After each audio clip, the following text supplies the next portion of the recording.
Welcome, my peeps, my peoples. Peep Squad is in the building, my peeps, my peoples. What's going on? What's popping? What's cracking with y'all? What is happening? Did you watch this episode tonight? Like, OMG, what is going on? I don't know what is going on, but finally, Dr. Ish felt like he wanted to be a doctor, and then he actually removed the brown liquor from the house. I was like, Dr. Ish, come on. As soon as Kurupt had to go to the hospital, you should have removed the brown liquor from the house. I've been saying remove the brown liquor, but nah. Now you want to move the brown liquor. Like, miss me with that. Hey, Miss T, what's going on? Hey, doll fashion, how you doing? What's going on, my peeps, my peoples? I'm just like, what's going on now? Kurupt is out the building. Kurupt wants to leave. Kurupt wants to bounce. He wants to leave these streets. Hey, Miss Woods, how you doing, baby? So I'm like, yo, what is happening? Like, finally, Dr. Ish wants to remove the liquor. The liquor should have been removed when he had alcohol poisoning and he had to go to the hospital. Miss me with that bullshit. Like, they could have been helped that man. That was so wrong.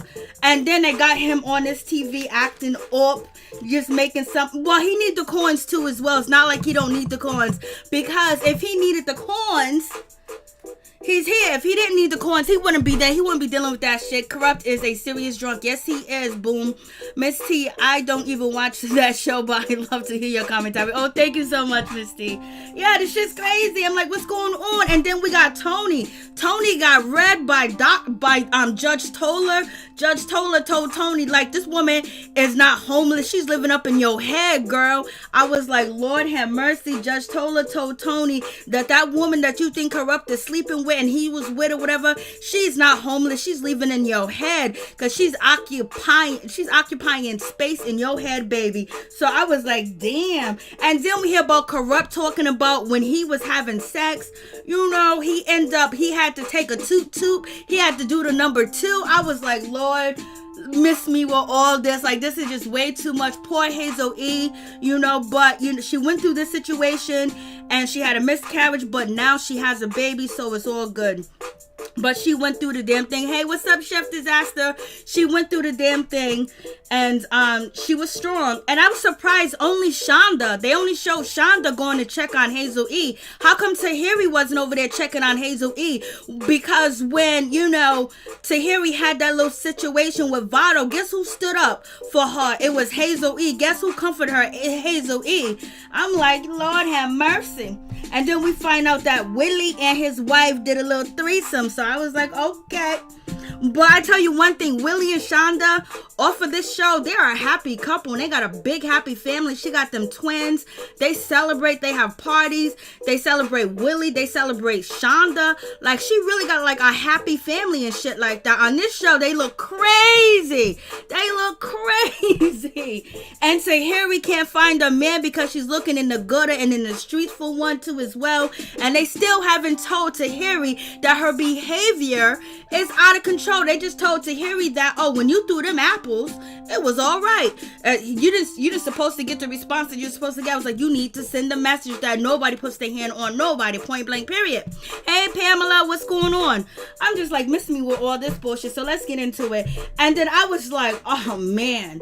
It was so much going on. And then, you know, Miss Phaedra Parks talking about she had intercourse 4 times in one day. I was like, okay, Phaedra's out here. She's letting the freaks. She's letting the freak come out, baby. She's letting it come all the way out. So we have, you know, Hazel E. She is going to the hospital. And because she's having a lot of bleeding, so she's leaving with, her boyfriend and everything else like that. So it's all good. And he's there to support her. And, she's going to the hospital. Sorry for, what happened to Hazel E. Judge Toler, she's sitting over here talking to Tahiri and basically not letting, Tahiri's not owning up to her behavior too as well, because ain't nobody gonna want no mean ass woman. Ain't nobody gonna want a woman cussing them out, yelling at them and mistreating them and shit like that. Like, come on, why would you stay for some shit like that? We can go somewhere else. Vado got issues. He really does. He got some issues. But his issues is with, he feels like Tahiri treat other guys better. Yeah, she treat other guys better because she respected them because they have money and she's looking down on you, point blank, period. And because her first argument goes to you not having no money. And time is money. But anyways, Judge Toler have this nice conversation with, Tahiri to let her know she don't deserve this. She needs to stop looking in the sewer, the gutter, and the trash for a man. Hey, what's up, Nikki? How you doing? Hey, Toni, what's going on? What's going on, everybody? Abso, what's going on, baby? What's going on? All my favorite people's in the building. Oh shit. So, we have this situation, Judge Toler, no, she don't really give a damn about this Tahiri situation because she knows Tahiri's going to continue to do the shit that she going to do, and she going to continue because she hasn't really learned. And basically they're telling her that, she doesn't deserve that. No, you don't deserve any type of mistreatment or any type of abuse, point blank, period. But you can't cuss somebody out and then throw apples at them and think that there's not a response. Because for every reaction, there is a reaction. What goes up must come down. You might get lucky. You might get somebody that won't. Hey, Ralph, what's going on? Ralph is in the building. So, you might get somebody that might walk away. There's a lot of guys that walk away and say, I'll never speak to you or talk to you again. If you do some shit like that to them, you know what I mean? They'll walk away. You know what I'm saying? But anyways, so she's sitting here sobbing. Oh, I never seen this behavior from Vado. Like, you don't push the man. It's not like, she pushed him. She yelled. She was screaming at him, cussing him out, testing his manhood, throwing apples at him and shit like that, and embarrassing him on national TV in front of people. But if, you being a man and being an older man too as well, you got to be able to walk away and say, you know what?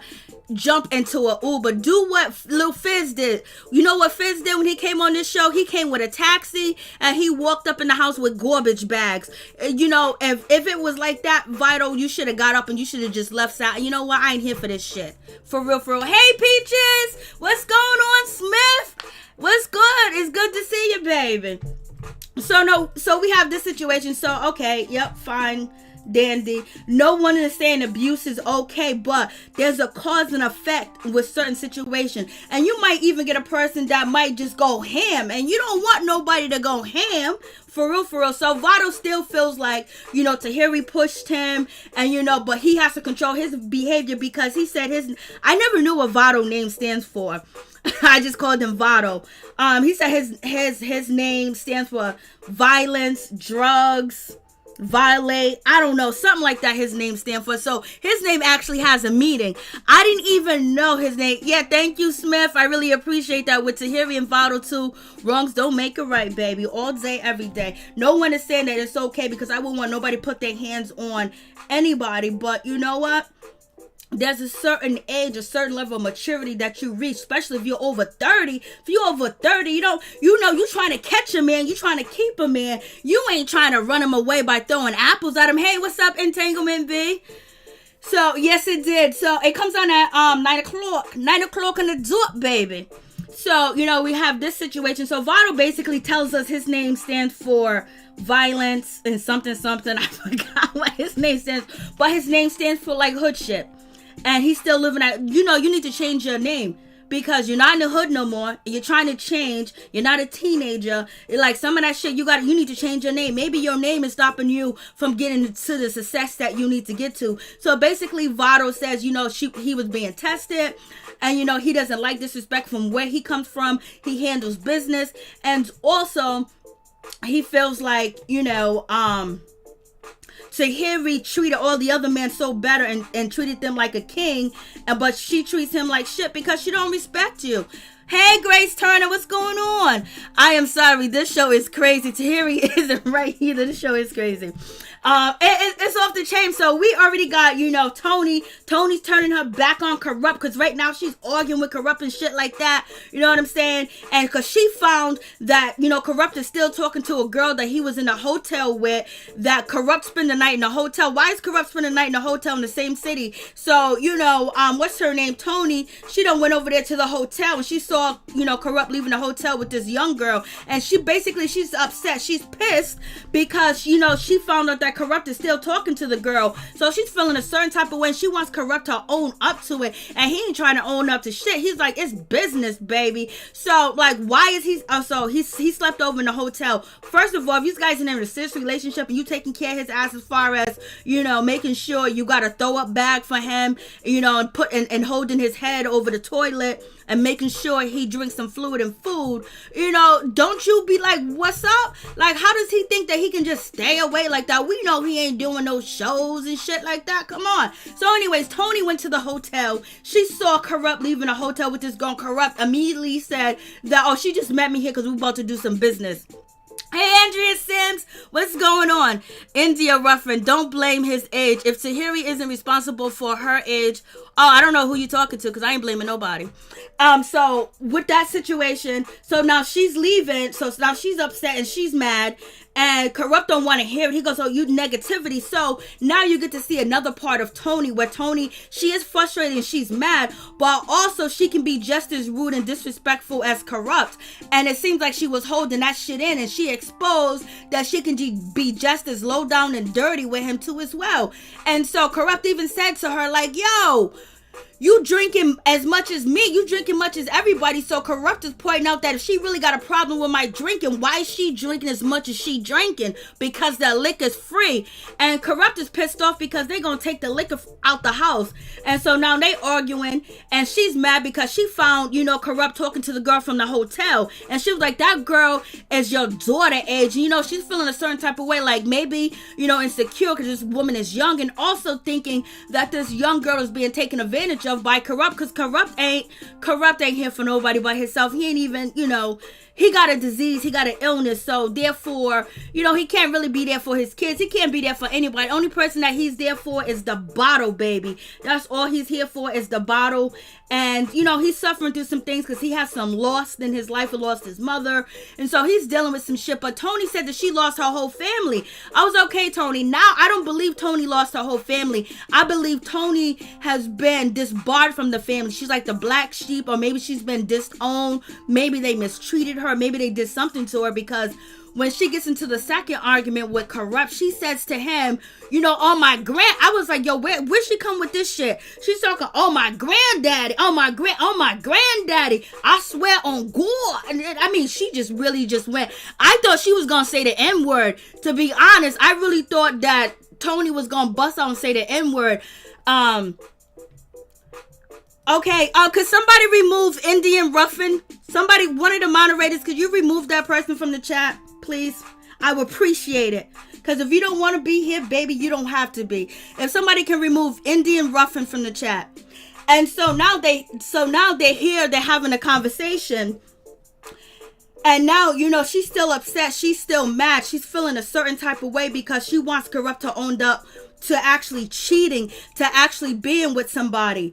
Block them, remove them, send them away, cast them away. Please, Lord, have mercy. Thank you, Jesus. Hallelujah. Hallelujah. Glory to God. So now we have this situation where Toni is feeling a certain type of way, and she wants to express that she really wants Kurupt to, I don't know, what is she really mad at? She mad at because of the girl number, or is she mad at the alcohol? Because the biggest problem would be the drinking problem, trying to get Kurupt into a rehab facility too as well. Yep, he cheated. I don't know if he cheated, but most likely he did. He shouldn't have been in no hotel with no other woman and spending the night away from home, whatever his excuse was. So now she's feeling a certain type of way, and she's telling the group, and the group is like, Phaedra and Medina are feeling like, yo, like, what's going on? Like, Phaedra and Medina don't want to be in this house. They don't want to be in this house. They don't want to be around these people. people at all. I was just like, damn. And so we got to Harry. She's jumping into the mix, telling her what,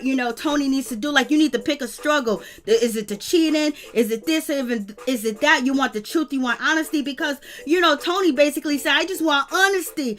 I want honesty, or you want a sober man. So maybe she wants both, but right now you got to pick one. And so Tahiri's involving herself too as well. And then Toni got the weaving. She got the twisties to the back. She got the black shirt on, the white pants.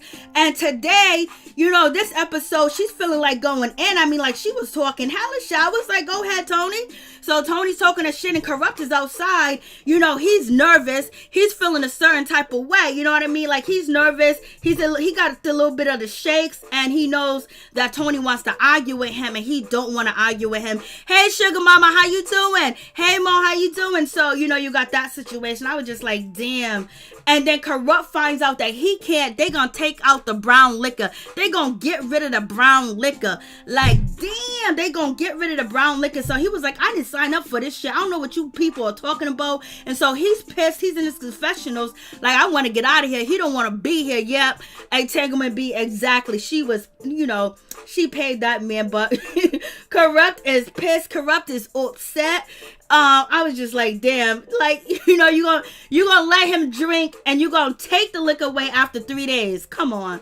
Like, the man done already, been to the hospital and had to get his vital signs checked and get fluid in his body. So now they getting together to play this game, truth dare or double dare. And we have, Miss Shonda. Shonda's really a happy person outside of the show. And it seems like her relationship and her marriage with Willie outside of the show is really good. So I don't know if they added some shit to make it spicy on this show, but it is what it is. So her little situation, she got to dance in the water. She got to shake that booty, and Willie has to be willing to let her, because Willie is controlling, even though he be cheating. You see how these men be cheating on you, and then on top of that, they want to control what you do, how you do it, but yet they with 12 people allegedly.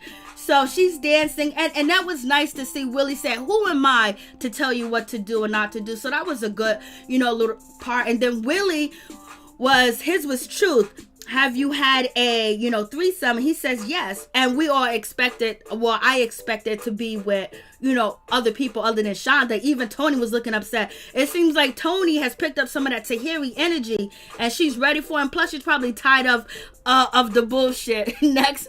All right. I feel you, Absol. So, Willie, his threesome was with his wife, so that's one thing. And Tahiri situation is what was she like? What is one of her fantasies? She said the Mile High Club. I was like, go ahead, girl. And I guess Kurupt is saying, I don't understand. I didn't understand what Kurupt was saying. You know what I mean? So he got this sweat or something on top of his lip. I don't know. But he said the Mile High Club, Pekka, this and that. So I'm thinking he had already did it. So I was piecing things together. So I think he done already did the Mile High Club, and he was just commenting on it. And so, and then Kurupt got up here. Lord have mercy, y'all gotta listen to this. Kurupt got up here and said to us that he was in the middle of doing the do, and the diarrhea came. I was like, what? Yeah, Kurupt really needs help, like, for real. It ain't no joke. They should have, but they do this because this is not the first time. They did this with Child Ochocinco mother. They knew that she had a drinking problem, and they put the cameras on her. Because if you notice, this episode was focused on Kurupt. Like, oh, we can get some good scenes out of Kurupt, So Kurupt was basically saying that he was pooping when he was getting ready when he was doing the doing. Phaedra looked so Phaedra looked at Kurupt like, oh, that's so nasty. That looked disgusting. I was like, yo. No, this man did not say that. He said, I had to tuck my cheeks together and run to the toilet. What? Are you serious? Lord help me.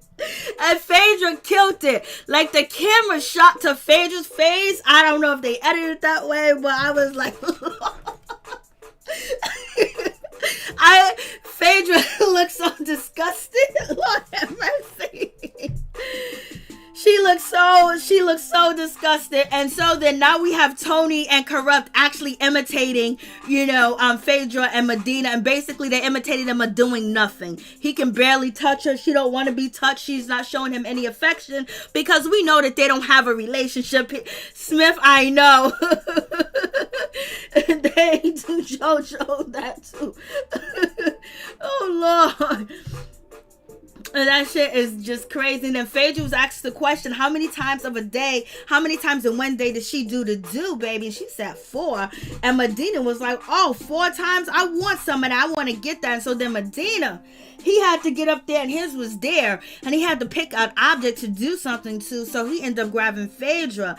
And, he doesn't eat dairy products, but, he put that whipped cream on her feet and then went in.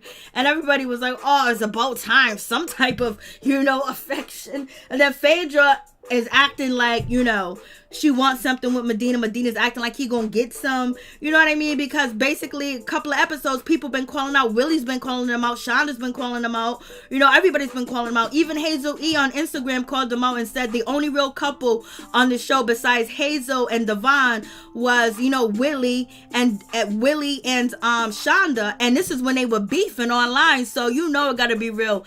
I know, I feel bad for Kurupt. I know. That's why, it's hard. Some of this shit is like entertaining, but then behind it is something, then that he's being exploited too as well.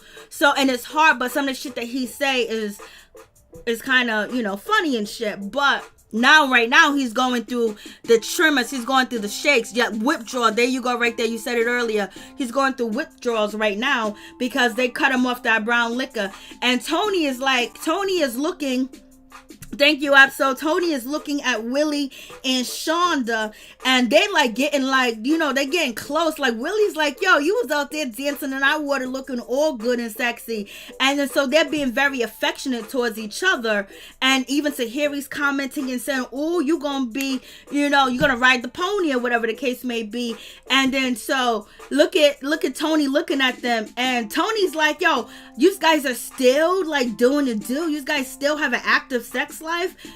And they're like, yeah, we do. And it's like, damn, Toni doesn't really have an active sex life with, Kurupt, because if he has this illness, he's not going to be, he's too busy drinking. It is heartbreaking, but he puts himself out there at the same time for the world to see. And yes, some of it is funny. Heck, I know. I didn't want, it's bad because then, I'm going to get somebody who's going to comment and say that this happened to my family member, blah, blah, blah.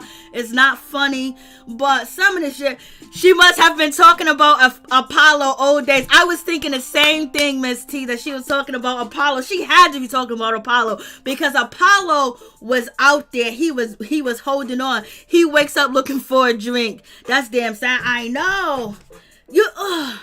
Yep, no longer private. But I guess, a lot of people already knew this in the industry, and the people that he used to form a be with, like Dog Pound, Snoop Dogg, and probably the people that he grew up with.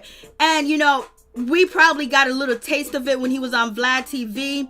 But then, now it's out there in the open. Surely he can't get it up. Damn well he can't. It's too late. And even when people say, I'm going to drink Henny and we're going to do this. No, I don't want you to drink. I want you to be, straight. Because sometimes if you of a certain age, Hennessy can put a hinder in what your performance could be. So, Kurupt is basically, he's upset right now because he don't got packed.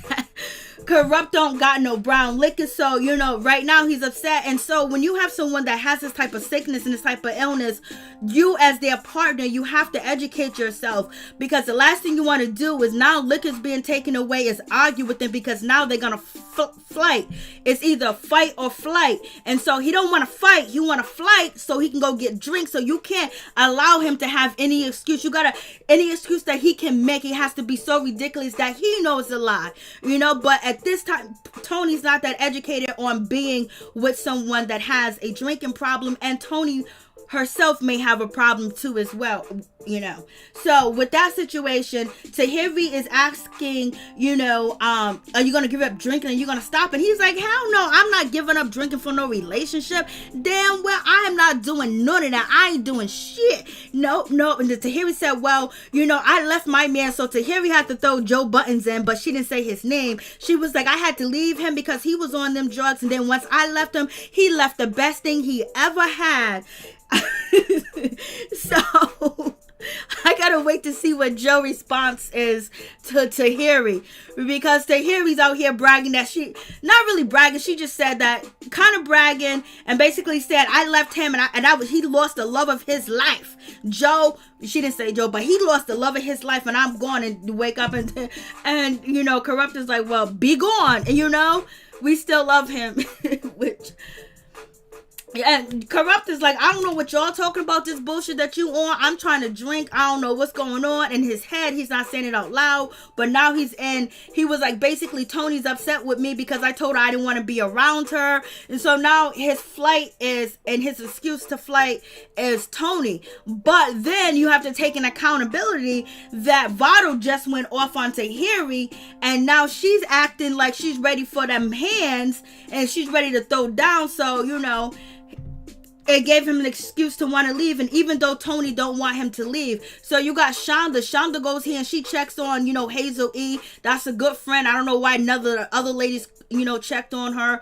And so we have, you know, Tahiri. She's being asked by Phaedra, like, yo, you miss, you know, Vado? Do you want him here? She's like, I don't know. But I do miss him because doing these activities alone sucks. I bet it does. So now they're doing this puppet challenge, and the puppet challenge goes haywire. Tahiri opens up more and lets us know that she gives herself and she does any and everything to please the man, even though he's not all the way hers and he's no good and he doesn't complete his promises. And one thing Toni said, like, to help me out with this, guys, Toni said this shit, like, to we'll just get to it. And so now we got Toni and Kurupt, and she was like, well, Kurupt told me that he'll love me forever. He'll never cheat on me. I'm like, come on. You cannot say, like, come on, anybody that meets up with Kurupt and that is around Kurupt for more than, you know, 2 hours is gonna know that, you know, he might have a problem with substance abuse. You know what I'm saying? And so how can you take a promise from someone that has issues with substance abuse? And once you see the issues with his substance abuse, you guys have been together for 2 years, you know, you should think that that promise is null and void because this man is sick, you know, and not only is he sick, he has depression issue and abandonment issues too as well, and regret issues too as well. But anyway, so and then Toni said she got kids. So is Toni kids living with her and Kurupt, or is Toni kids living with her mama, even though she said her whole family's dead? You know what I mean? So like, so is her kids living in this environment with Kurupt? Is this why she hasn't left Kurupt, because he is providing a roof over her head? Or is it he's always telling her to leave, so I'm believing he has his own spot. I know they live together, so she must be living in his spot. And she living in his spot with her kids, and is she putting her kids through this shit? This is embarrassing. Like, you putting all this effort into this man that's not even your husband, that you got no kids by, and you only known for 2 years. What are you putting this type of effort in your kids? Like, are you taking care of your kids? I don't think she got her kids. The way that she's talking about their relationship, it seems like she don't got her kids. And she's out here chasing behind Kurupt, the guy that got a problem. You need to go chase behind your kids and make sure your kids is all right and they okay, and they don't end up in a relationship like you and they have a bond with their mother, because evidently she doesn't have a bond with her family, because I would have bonded out a long time ago. Yes, she is codependent all day, every day. But what about your kids? Where are the kids? Are the kids going through this shit? Are the kids seeing this man drink all the time? Is this kid seeing Kurupt cussing her out when she cussing out Kurupt? Are the kids seeing this? Like, what? Now this makes the situation worse. And before it was like, okay, she's just dating him, but she didn't mention that she had kids. So where's her kids at? I hope her kids are not in a group home or something. Somebody in her family got her kids, or they living in that situation. If somebody got her kids, everybody in her family ain't dead. So I'm thinking that when she says everybody in her family is dead, when she said it last episode, it's actually dead, probably dead to her. You know what I mean? But actuality, they're not dead, because why would you say, oh, my grandfather, unless she's so close to her grandfather, you don't say your grandmother, you don't say your mama. You know what I mean? Mary, I just got like, I was watching, I was like, what? I trying to figure this out. Where are the kids? Like, you know? Shit.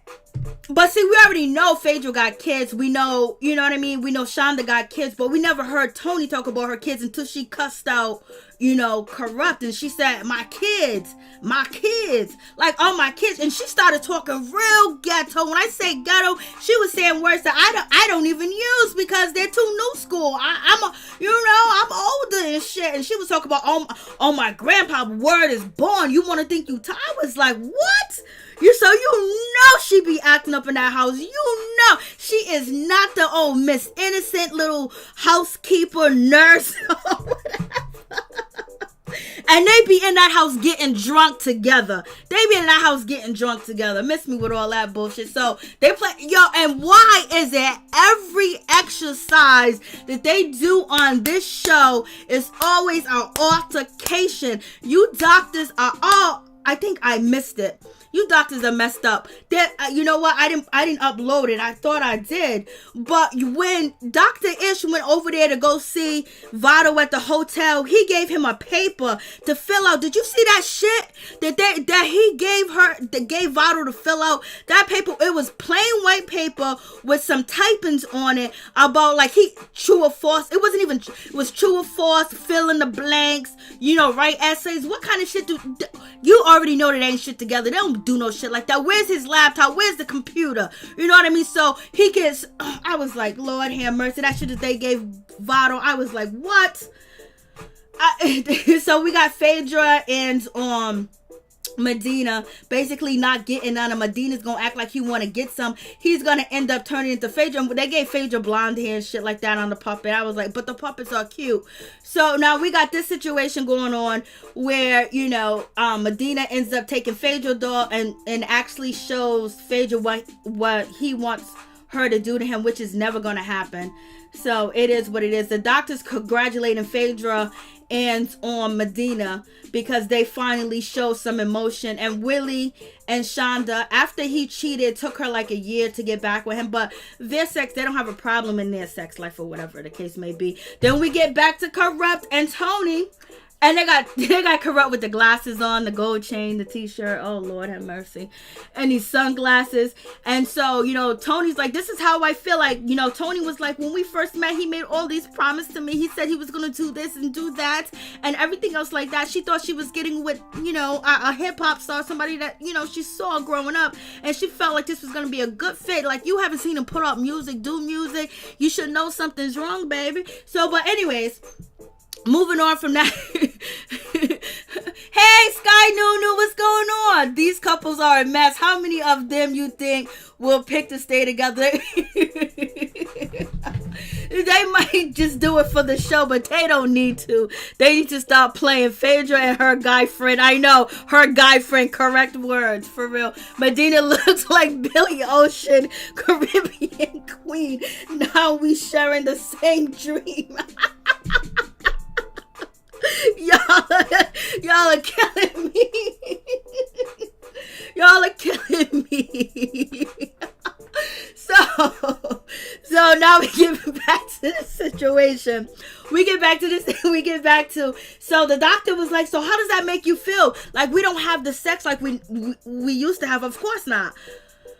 Because now he showed you his everything, like, you know what I mean? And he was like, oh, well, we met like this, you know. He told me he made all these promises to me because basically she's still upset about the girl phone number and his phone and being lied to, but she ain't really upset that he's acting out and he's being standoffish because he can't get the liquor. So basically she's worried about her feelings more than she's worried about saving this man that she want to be with, and her kids may be living in the house. Get him clean.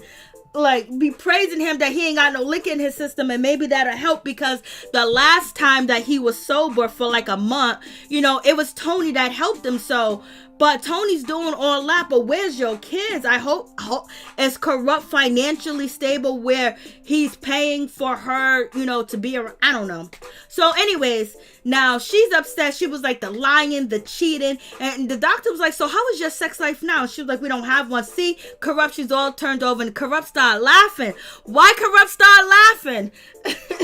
Why Kurupt started laughing? So Kurupt started laughing, and then that pissed Toni off even more. Because, it's one thing to deal with this man that has, alcoholism problems, and he has an illness, but now he's still cheating. Like, what do you expect? Somebody that has alcoholism problem, they have a reckless mind, they have a reckless brain. And you even talk about you want Kurupt to be back in his kid's life. She even said that people that are friends with Kurupt come to the house and steal, and Kurupt doesn't do nothing about it because he can't. He's helpless because he's trapped in this disease that he has had for many, many years, almost 2 decades. And so, he's going to be reckless. And he's not going to think straight or clear once he gets that. And that's the type of relationship you're in with that man.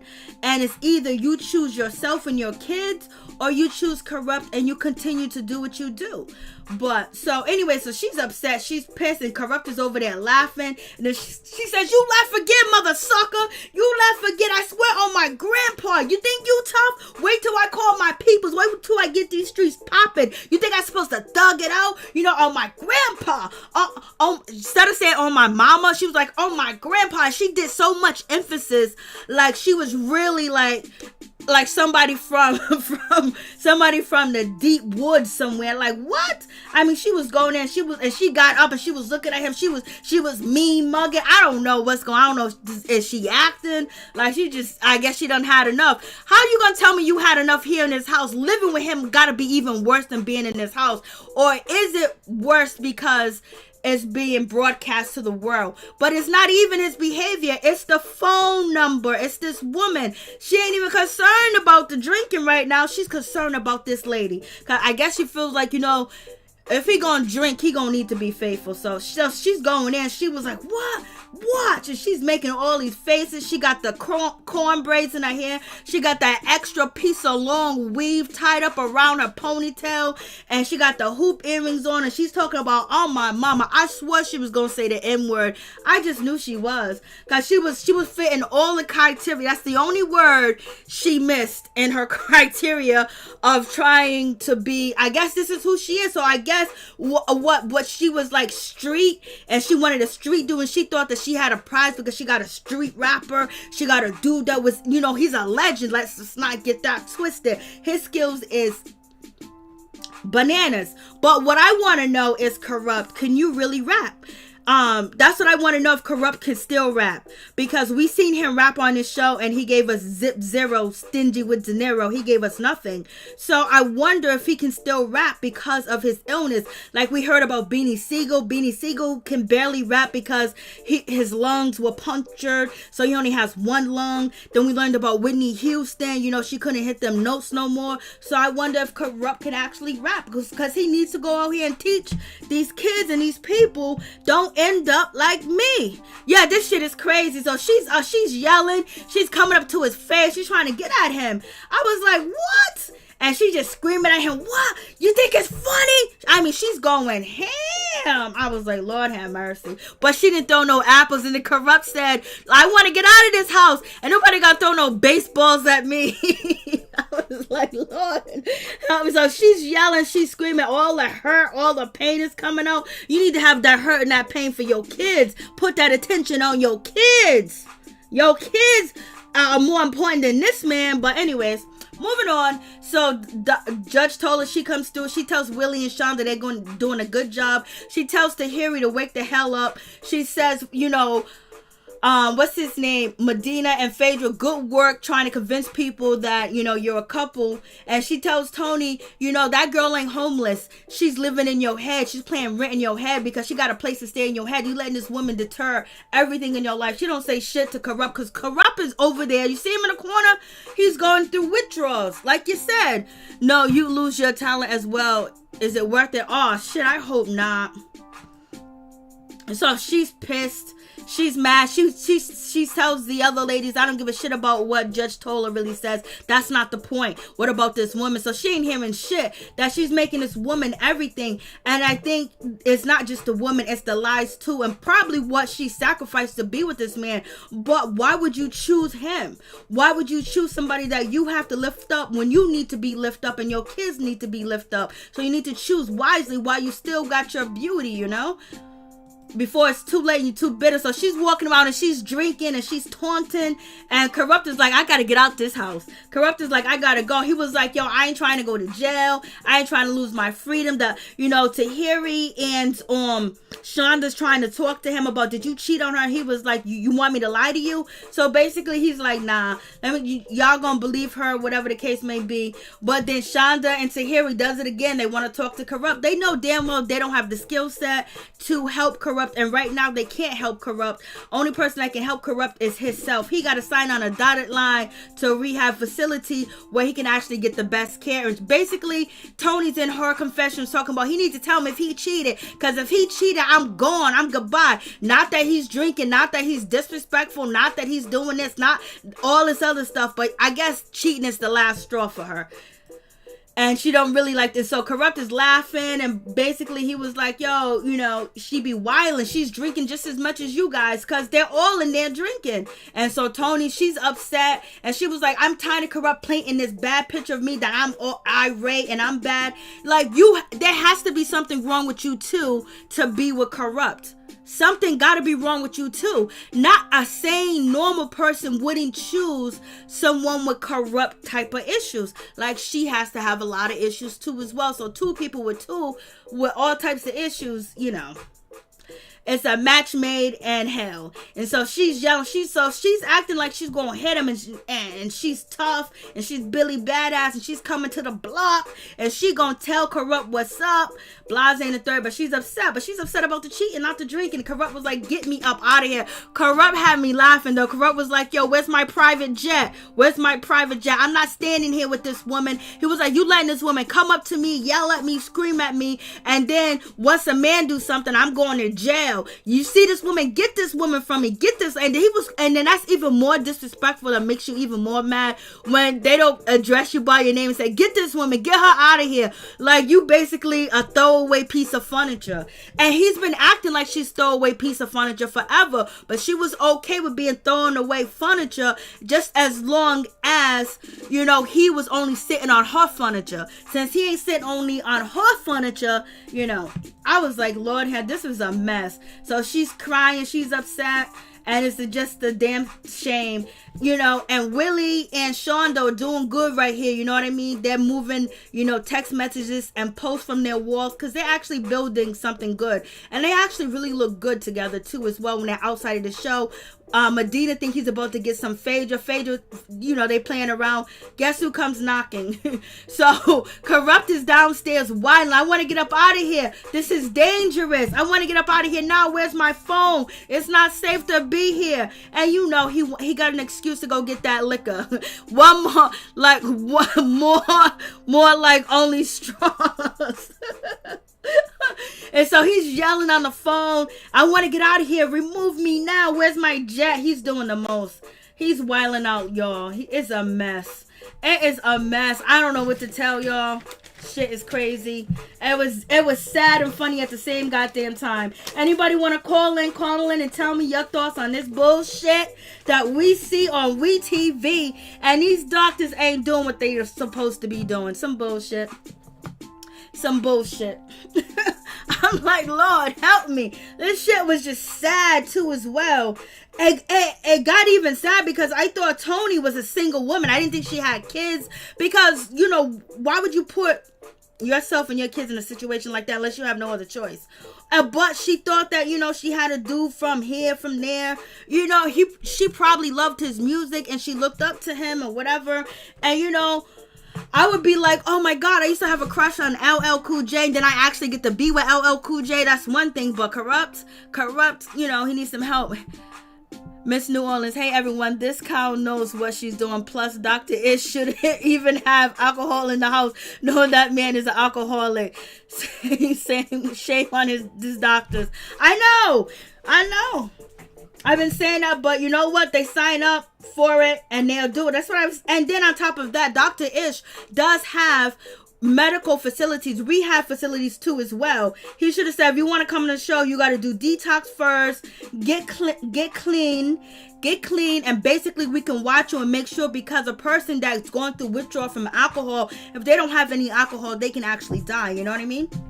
So should have made sure that situation happened. But Kurupt is a name that people would like to see, and people going to tune in, especially people that watch Kurupt, you know, in his younger days, and you know, all the other people that bring in an audience. So the shit was crazy, y'all. The shit was crazy. I've been saying, like, what okay, her name is Brandy and Porthwood or something like that, from Teen Mom. Her mom was trading drugs with Brandy, and then she OD'd, and the doctors knew it, and they didn't take her medication. They didn't monitor her medication. You know, there was Renee was on here acting crazy, drinking, wilding out, and then they kept feeding her alcohol. And when it came to, you know, Child Ocho Cinco Mother, the same thing. So I think that's why Dr. V is not on the show no more. It's just Dr. Ish. Why is that? Unless Dr. V only want to be on the shows when it's Marriage Boot Camp, because Dr. V, she got cussed out mad times. Like, she almost got her ass whooped a couple of times. So I guess she don't want to do the love and hip. She don't want to do the hip hop edition of the show. You know what I'm saying? So it is what it is. These doctors need their license revoked. I love that. That was facts. And then Dr. Ish is posting this shit to, you know, Instagram. I wish my doctor would be. I wish. They be wilding, like, but you know, this is the new turn of the century. A buck is a buck. A dollar is a dollar.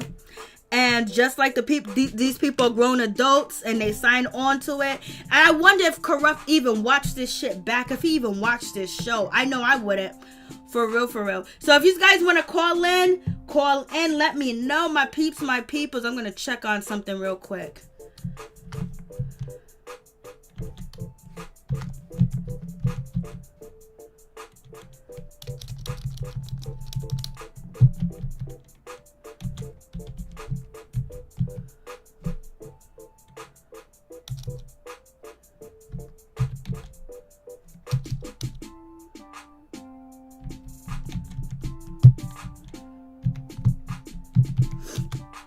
Let's see if it comes up. Okay, give me some names, baby. I'm trying to find your names. Who is... Okay, let's go to Wicca. And there's nothing... I don't think it's up to Kurupt. And Kurupt right now don't want to stop drinking. So it's going to be up to him to stop drinking.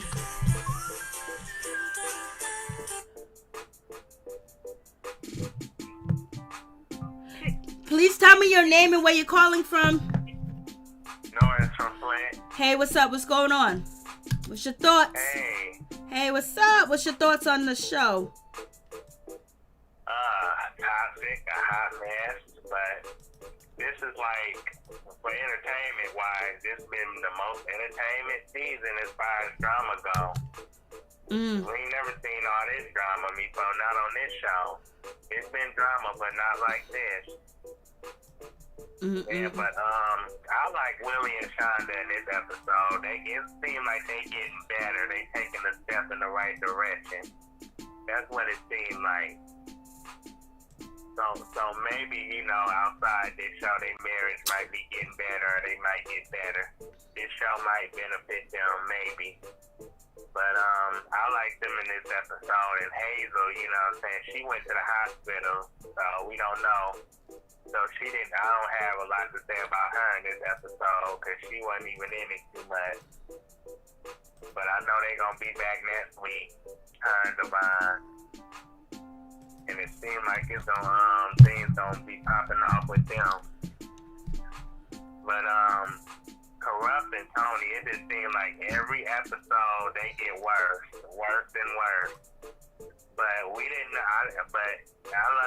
all learned something new about her tonight, that not only can she really turn up, but she said she got kids. I'm like, wow.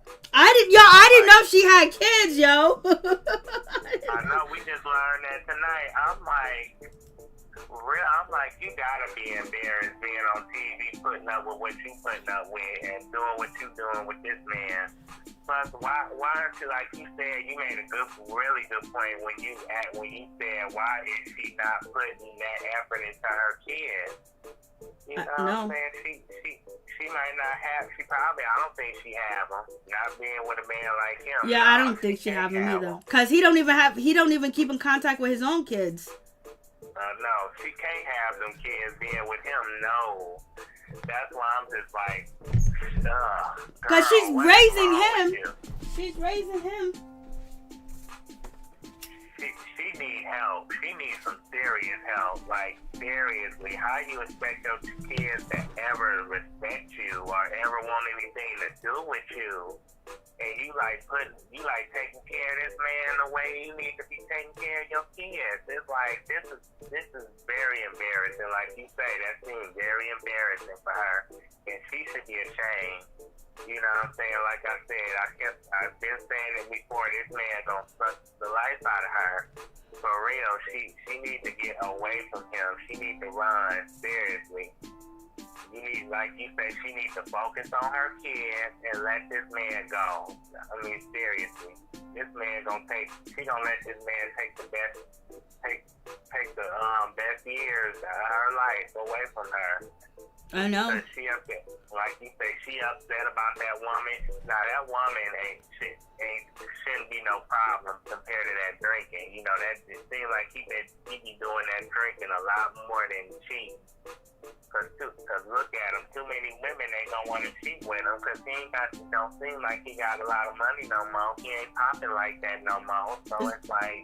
It's not that. You would have to take care of him if you're with him, and then his first and number one love is going to be, alcohol, and then on top of that, his performance, intimacy, you're not gonna have that because he's gonna croak over and go to sleep or pass out. He ain't got the energy for that. Kurupt does not look very healthy, but it seems like he blocked his Instagram.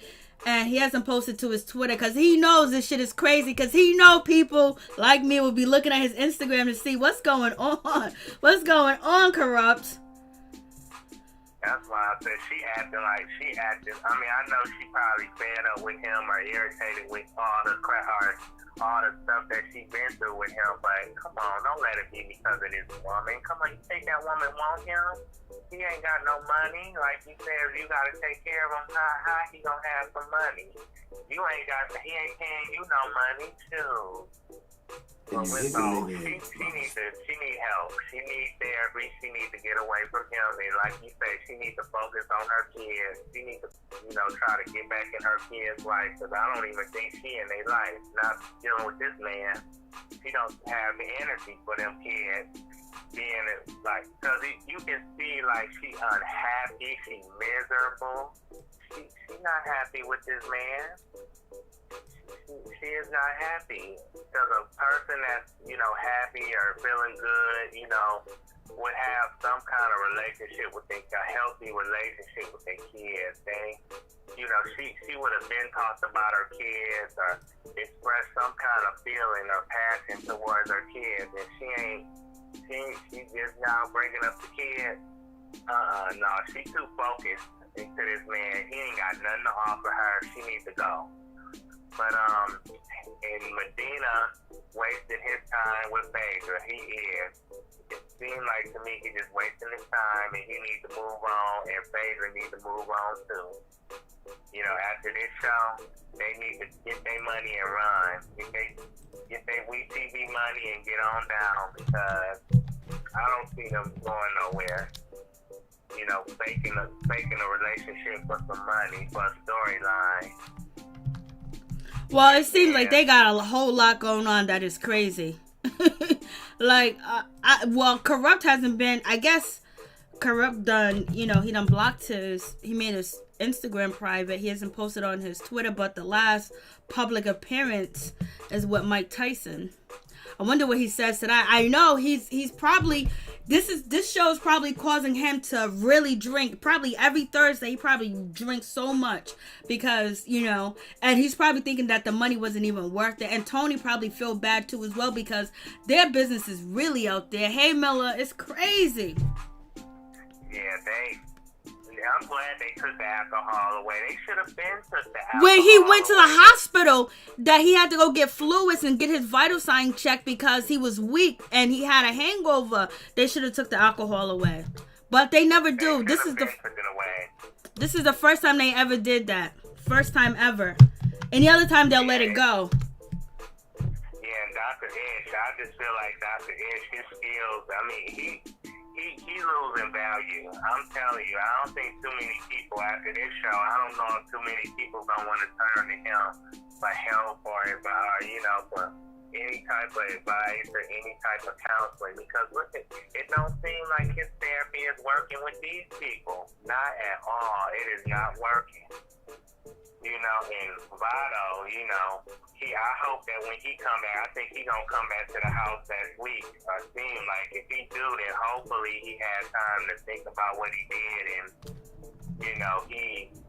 he work on changing, trying to be a better man, because he need help too. And to Harry, she don't need to be giving nobody no advice. I was thinking the same thing. She got snatched when what happened to her. Nah, you don't need to be giving nobody no advice. You need to be trying to get all the help you can get, because if he come back into that house next week, you gonna have to be prepared on how to, think about how you gonna deal with him, how you gonna deal with it, what you gonna say, and what you gonna do about that, because she, like you said, she didn't take no accountability for her part at all. And, it ain't just the man. I think, a lot of reason why her relationships ain't worked out is kind of her doing too. Either she didn't, like you said, lost some respect for the man, to a certain degree, and then she put up with a lot as well. So that's why I say she used to putting up with a lot of crap, and then when she got with this man, instead of seeing him for who she is or for who he is, she looking at them dollar signs. And I'm like, girl, you need to be, for you to have a rich man, you need to be the type of woman that that man wants. You know what I'm saying? Not the man to be, not the woman that allow the man to cheat, but you gotta do more than just,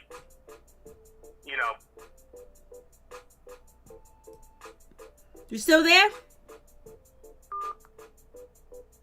I don't know. I guess the call hung up. It wasn't me. The call hung up. My peoples. I was listening. James Brown was just getting it live. He was. He was for real. Any more call-ins? Anybody else want to call in and chime in? You can talk about the doctors all you want. You talk about these doctors. I always talk about them. These doctors are a mess. Kurupt is hiding.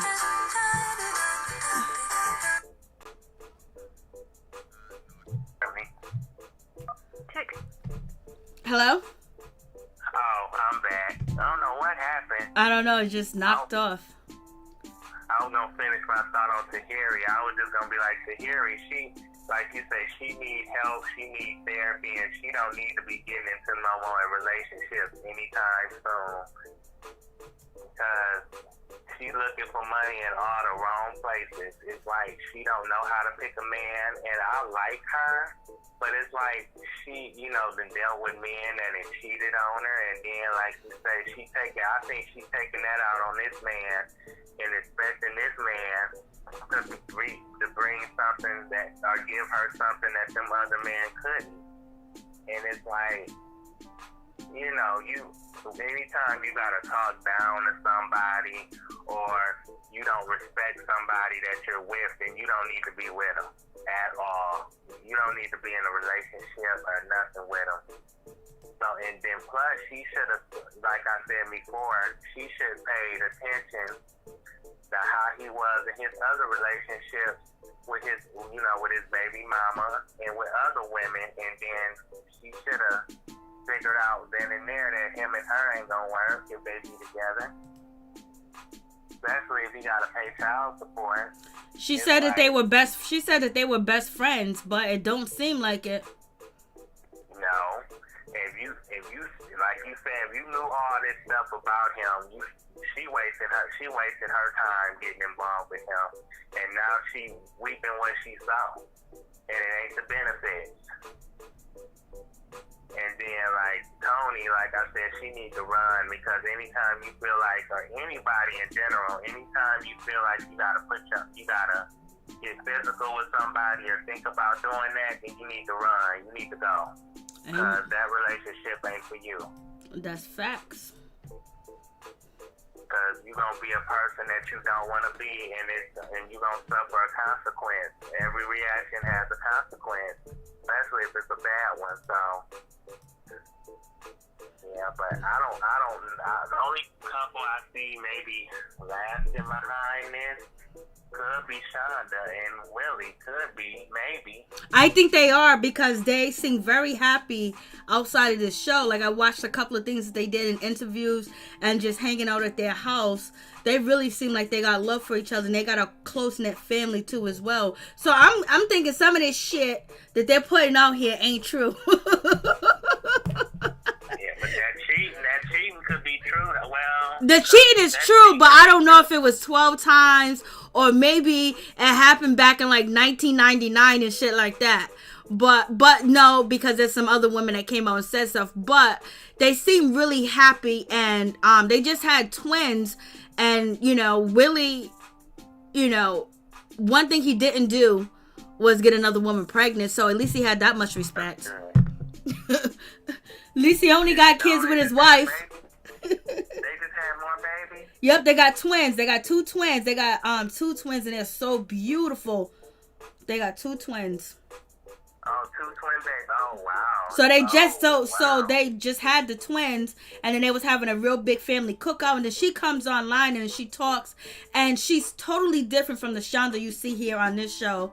And Willie's totally different too, and they have like a huge support team and a huge family. So I'm thinking, some of this shit was bullshit, you know what I mean? Yeah, maybe for the money, but maybe they didn't got counseling. Maybe they working through their issues. Hopefully. Either that or it was here. They were like Miss Smith says, they was here for the check, baby. Hazel E and Devon, they might make a good 5 years. I give them 5 years.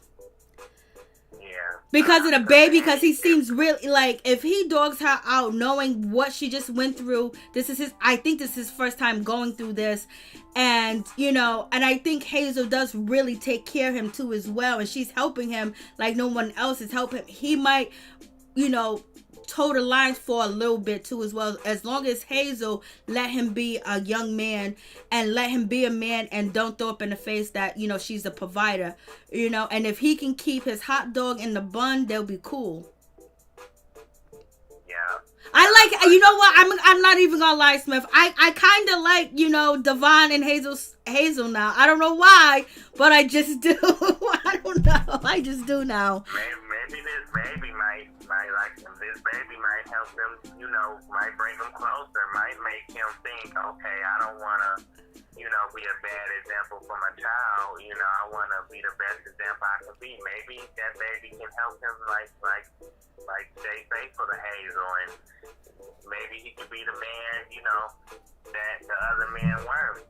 I don't think he's going to be that person, but I think he's going to hold on a lot longer because they really do have a bond, and he knows what Hazel been through, and Hazel can be a real sweet woman when she wants to, and she's a smart woman because she's had like Love and Hip Hop Hollywood. She helped started that. She helps start a lot of reality TV shows behind the scenes with Mona Scott. She did a lot of writing. She did a lot of artist development too as well. So she's been behind the scenes, and she could probably really do something for him too as well. And he did something for her, and that's, she wanted to conceive. She wanted to have a baby because she was getting older, and that young sperm that went through, that young sperm was fighting, baby, got through there and got her what she wanted. So I think that, they're going to last a little bit longer than than they should, because he's still growing. But in the meantime, while they are together, he might even just grow as a man too and want to provide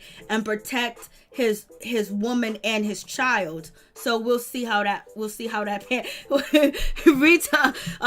F knows. Younger man and older woman relationship might, that might work out in their case.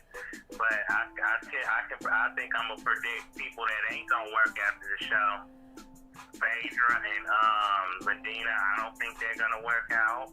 Toni and Kurupt definitely ain't gonna work out. And we know Vado and Tahiri ain't gonna work out. So I predict them the three people that definitely ain't gonna work out at all. They're not gonna have that much of a relationship. Yep, that's gonna be it. All right, Toni, thank you so much. I appreciate you. I like the video. Okay, thank you. God bless. Yep, you too. Have a good night. Thank you for calling. Peace. Yep, you're welcome. Bye. Thank you, Toni. Thank any more calls in. Thank you, Toni, for your description and your thoughts on the situation. Anybody else want to call in and tell me what's on their mind? Tell me what they think about the show. If not, baby, we are going to meet up another time. And also, I want to say, when it comes to me reviewing the show Love and Listing, what happened was, the reason why I didn't review it Monday, because I whatever day the show comes on, I'm going to review it that day that I reviewed, the days that I reviewed the show. But what happened is, I clicked on the wrong thing and I had unrecorded series. So I have, Love and Listing recorded. I got it recorded as a series. So since I unclicked it, and then I was late on Monday to watch the shows, like I was 15 minutes late. Like I seen like the rest of the show, but I missed the first 15 minutes. So I was thinking that, it's gonna come up, but I didn't hit the record the season. So then, and I didn't hit the record while I was watching the last part of the show. So therefore, I have to wait for them to air it, or I have to go to VH1 site and see if they put out episode 7. So that's the episode I'm missing. I'm missing episode 7. No, episode 6 I'm missing. So yeah, because it was kind of all right. Love and Listen is getting there, baby. Love and Listen is getting there.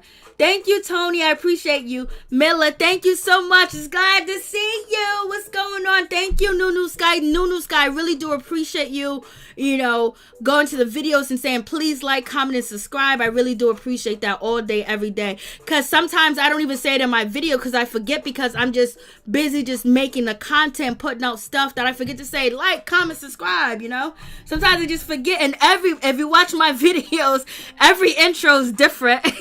So I'm going to work on just having one neutral intro. But thank you, Nunu Sky. I appreciate you.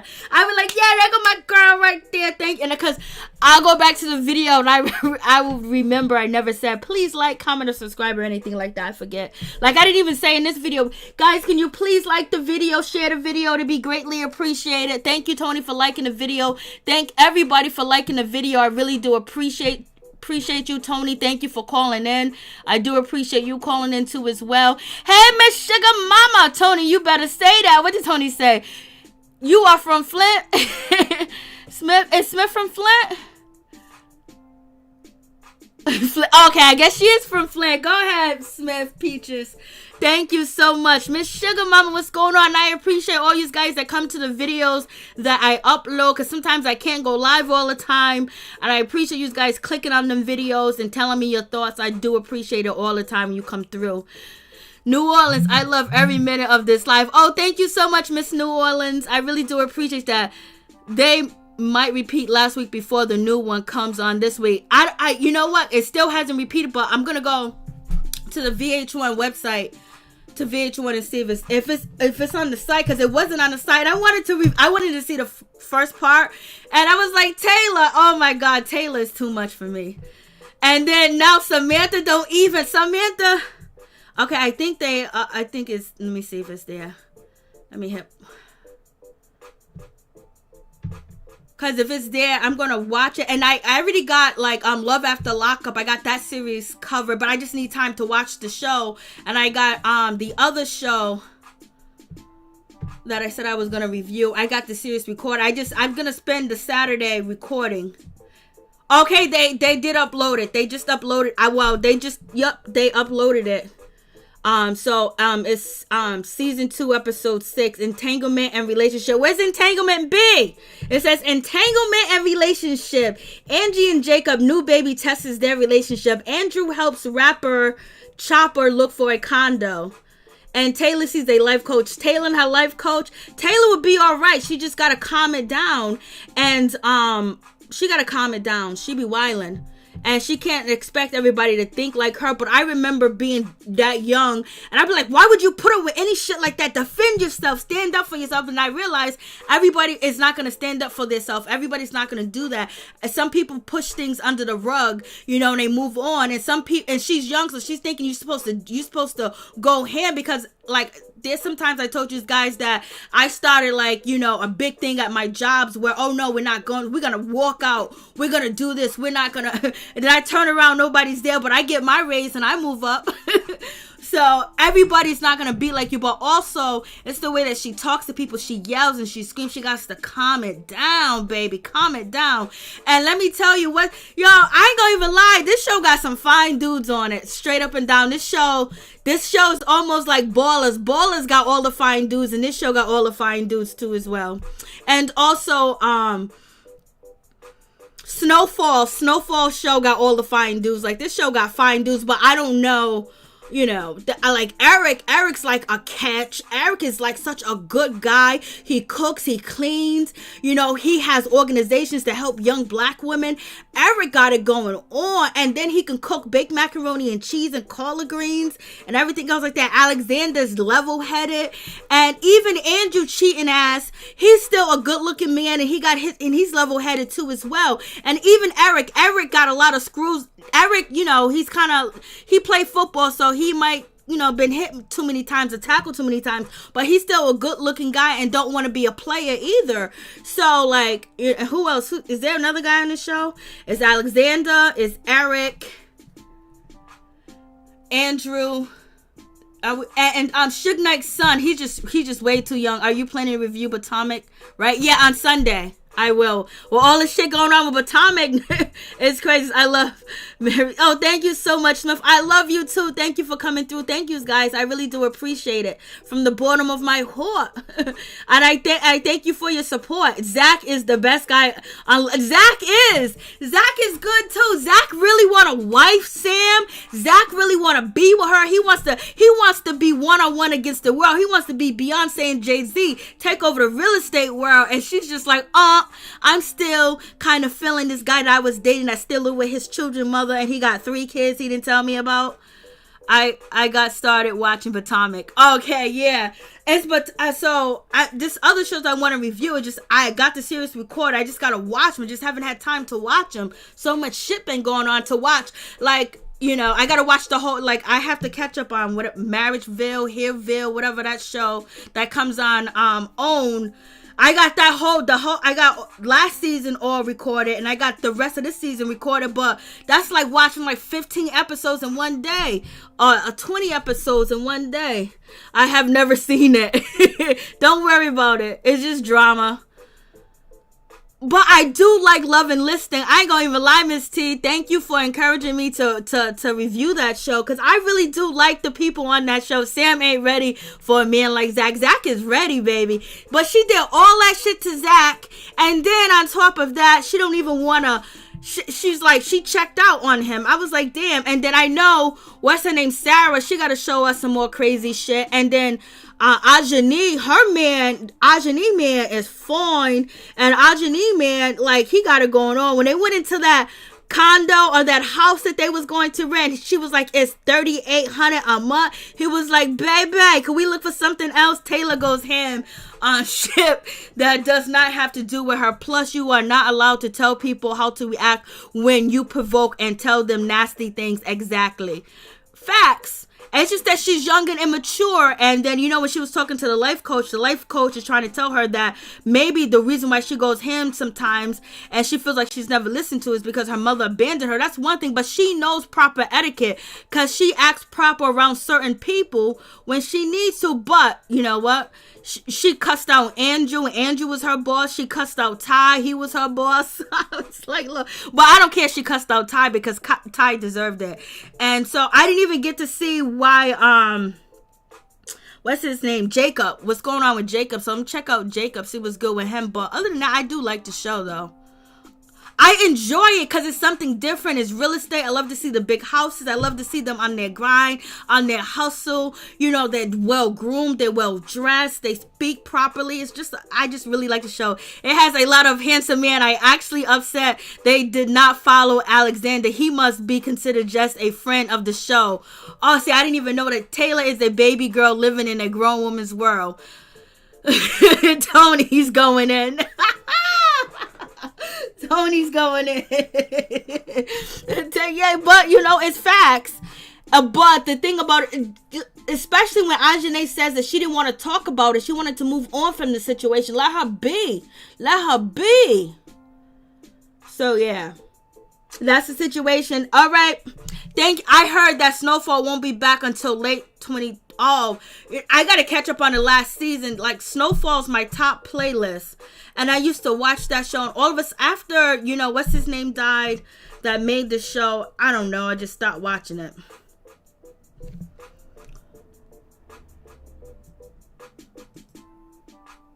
I just stopped watching it. But I did finish Snowfall. I didn't finish the last 3. You know, because the thing about it is, like, I would get no views for the video, and then now that I'm not even watching the show no more, all these crazy views comes in for Snowfall. And I really love Snowfall because it really tells a story about the 80s, and it really really leaves a lot into play. I really like that show. And then to find out that oh my God. Like, when I finished watching, I wanted to go right to and review it. Don't forget Baby Suge. I know, Suge. Baby Suge, he pissed me off. He told that joke about Tupac where, you know, Safari. I was like, Lord have mercy.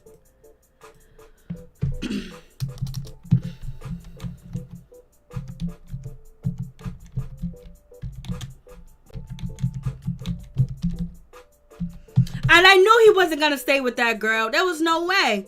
John Singleton. I couldn't think of his name, but I could not leave this video without saying John Singleton. Once he passed, rest in peace, John Singleton. I don't know, it kind of took the thrill from me watching it. Then plus it was getting really low views or whatever. And then now I don't watch it. And now it's my top playlist.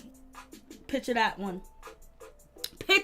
But Snowfall, what I really love about Snowfall is the music. Snowfall and Ballers have the best music for each scene. It's like the person is dedicated. And I reached out to Ballers, the person that does the music.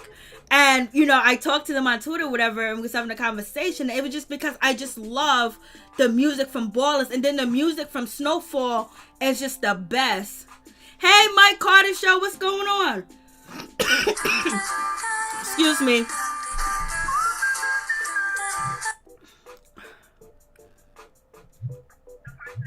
Accept. Please tell me your name and where you're calling from. What's up, Mary? This is Abso. Hey, Abso, what's going on with ya? I didn't know nothing, man. Just trying to support the channel, man. I know, and I appreciate that, because I know you probably don't watch these damn shows. Yeah, I be watching. Nah, I do watch them shows. I promise you, man. I missed the last one, though. Okay. I saw when he choked her out, man. That wasn't a good look. No.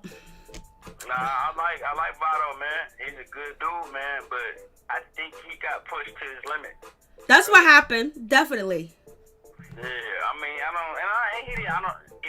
if you ask me, I don't think he choked her out. I think he grabbed her by her collar and her clothes. That's what they're saying. That's what Don't make it no better, but he did grab her by the collar of her clothes. Mm-hmm. So let's keep that 100, man. But that's what the doctor said. Yeah, he didn't touch her, man, but you still put your hands on her. You know what I'm saying? So it is what it is, but. And you can't do that shit. You can't do that shit on TV. You can't let nobody get you out of your character. Oh, Miss Sugar Mama, thank you so much, sweetheart. Thank you. You can't let nobody get you out your character like that.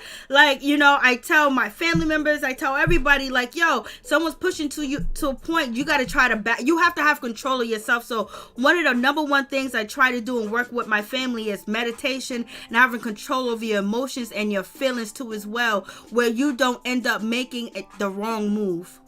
Right, Mary. Right. Straight up like that. Nah, I mean, and now I'm not trying to take up for bro.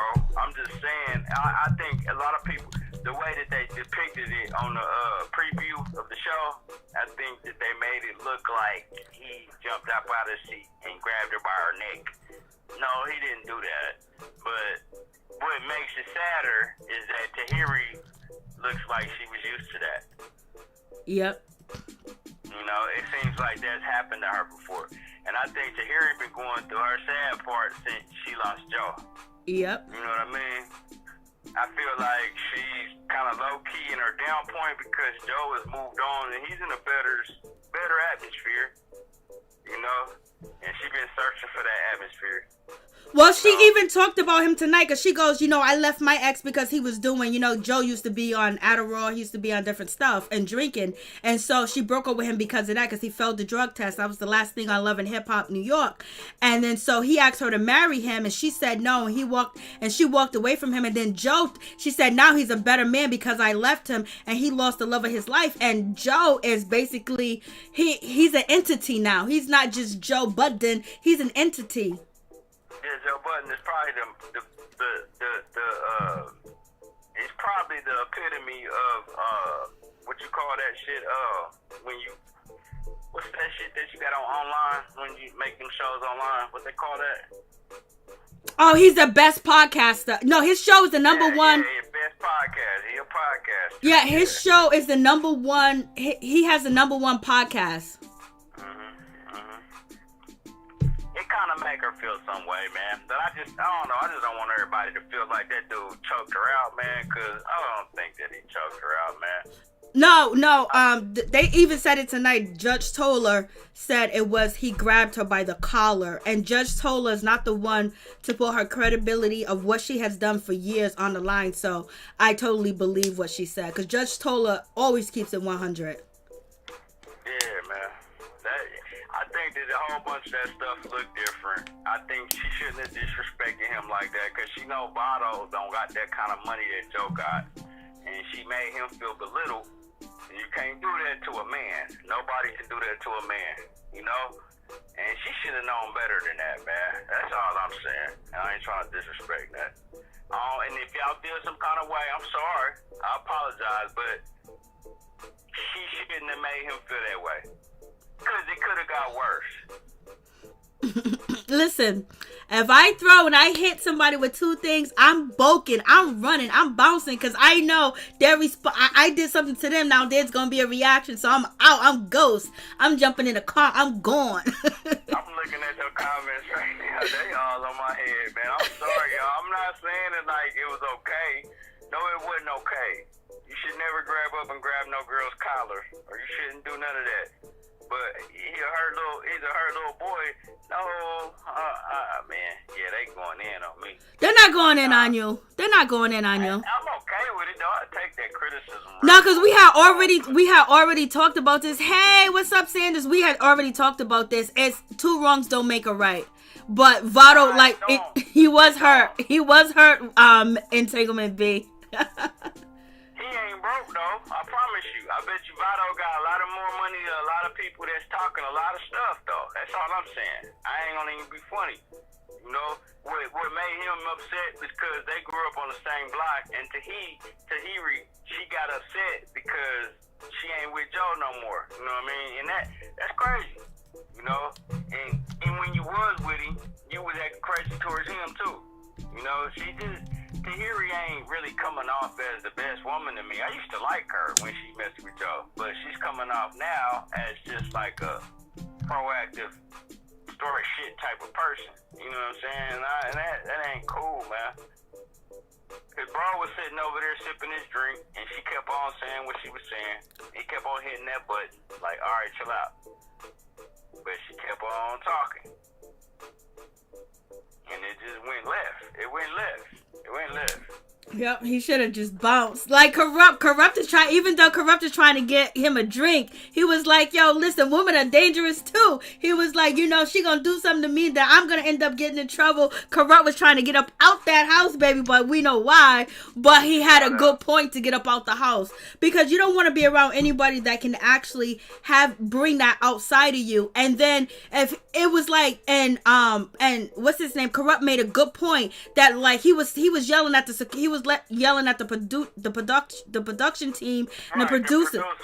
He was like, yo, get her. And I was saying that when the shit happened, I was like, they knew that Tahiri threw these apples. Why did they put them next to each other? Like, they don't understand conflict resolution. They don't understand that this person could be hit, or he's supposed to just sit there and be happy, go lucky. Like, he's not gonna be upset. Like, what's going on? Like, they should have got Vado after that apple happened, had a one-on-one with him, and kept him away, and to talk to Tahiri, and that wouldn't happen. They're supposed to be the professionals. Like, we said this when this happened. Like, they thought he was gonna be cool with it. They know his name. Hey, Mary, you my family, man. What I always be confused about is why all these motherfuckers talk about this shit before they get on camera, though?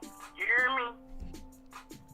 I swear to God, Mary, if you was my girl, man, and we was on a show, I swear to God, we had this combo before we even got on camera. You know what I'm saying?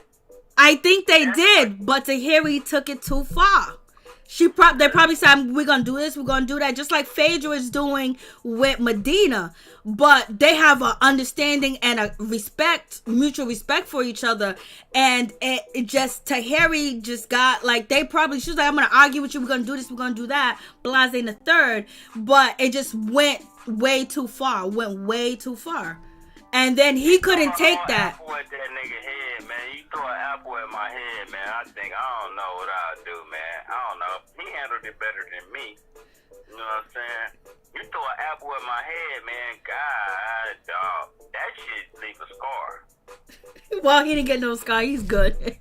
But he did say. I'm just saying, but you know what he did say? He did say to Dr. Ish that he knew that she gets angry real quick, she gets upset, and she goes right to anger. And he said that he thought that he can change her, and that's the worst thing you can do, is to get into a relationship with somebody and thinking you're going to change them and change their behaviors. You need to work on that before you get into a relationship. And so, like he said, he thought I could change her. He thought, because he was like, she's always getting mad. She's from New York. She's like New York girls that. Oh yeah, bro couldn't take the fact that he was a rebound. He couldn't take that. He couldn't take that either. And then she threw it up in his face. And he also said to Dr. Ish that, you know, she treats other men better than she treats me. So he had a lot in his insides too that was going on. That part. Then she said to him, talking about Kurupt too, man. I'm gonna say this about Kurupt. Oh Lord, Kurupt. Yeah, we're gonna go there. Yeah, I'm just gonna get mine in while I'm talking to you, man. And it's a blessing to talk to you, sis, man, because you know I love you, girl. Love you too. Thank you so much. I'm gonna say this, man. Bruh, Kurupt, that girl that's dealing with him, she been dealing with him for 2 years. She ain't brand new to this. She's acting probably brand new to this show. When she come on this show, she probably brand new to this show, and she's acting brand new in front of the camera. But she been tolerating him for how long? 2 years. You feel me? Yeah, you feel me? Like, she been doing this, man. She seen this nigga come in and out the house doing what he do, man. So now she acting like her heart is broken. That he acting like he acting. And that ain't fair to Kurupt. You know what I mean? And a lot of people saying, like, Kurupt is acting a fool on his show. And you know, I heard you say this too, sis, man. You my folks, Mary. But you said he was on there for the drink. No, I promise you that boy can get all that drink when he on his own.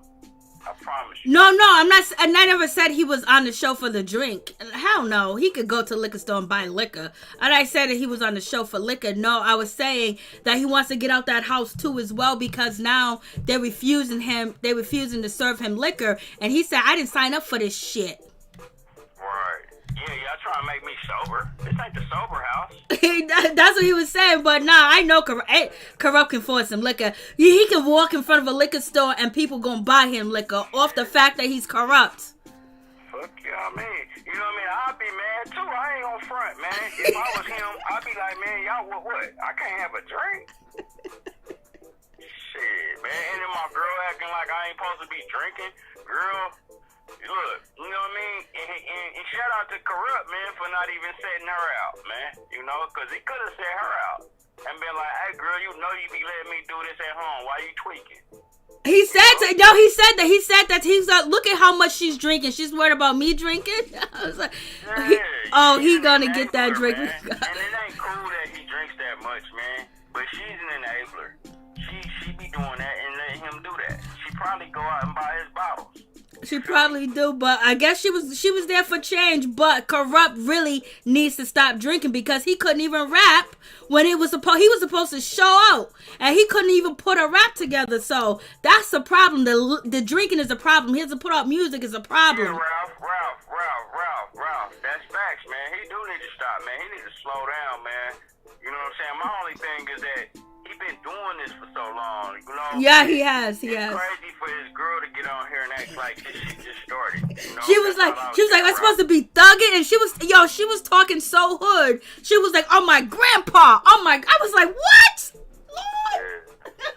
Yeah, I didn't know he had them grandkids and shit like that, man. That dude old as fuck now. You feel me? But he don't have a relationship with his grandkids or his kids because of his drinking. That's sad as fuck, bro. Yeah. Like, I mean, everybody love to get their buzz on. You know what I'm saying? But come on now. You know what I mean? Yeah, he gotta learn how to sit down, man. But she been with him for them couple years and whatever, 2-3 years, man. She's been around that. And now for her to come on this show and act like, oh man, I can't take this no more. She probably can't. I would have called a cab home. You know what I'm saying? She can't take it no more. She can't take it. She's like, and then on top of that, he's cheating. He's cheating too. Oh no, he's cheating too. She better get her clothes taken out my house. I promise you, when I go home, your clothes better not be in my house. That's how Kurupt sounds to her. That's what he says to her. Leave, go. He says all that shit to her, and and he threatens to kick her out. He threatens all this stuff. And it's like, but she's there taking care of him. She's helping him when he's sick. She's making sure he eats. She's making sure he's dehydrated. She's making sure that he's well taken care of. And then she also says that people come into their house and steal their shit and Kurupt don't do nothing about it. And that's pissing her off too as well. That shit bothered me. Hey, Mary, that bothered me when she said that. Right? Like, his homeboys be coming over. That made me look at the whole DPG. Like, y'all niggas be coming over there and just taking money and shit and stealing shit out of his house.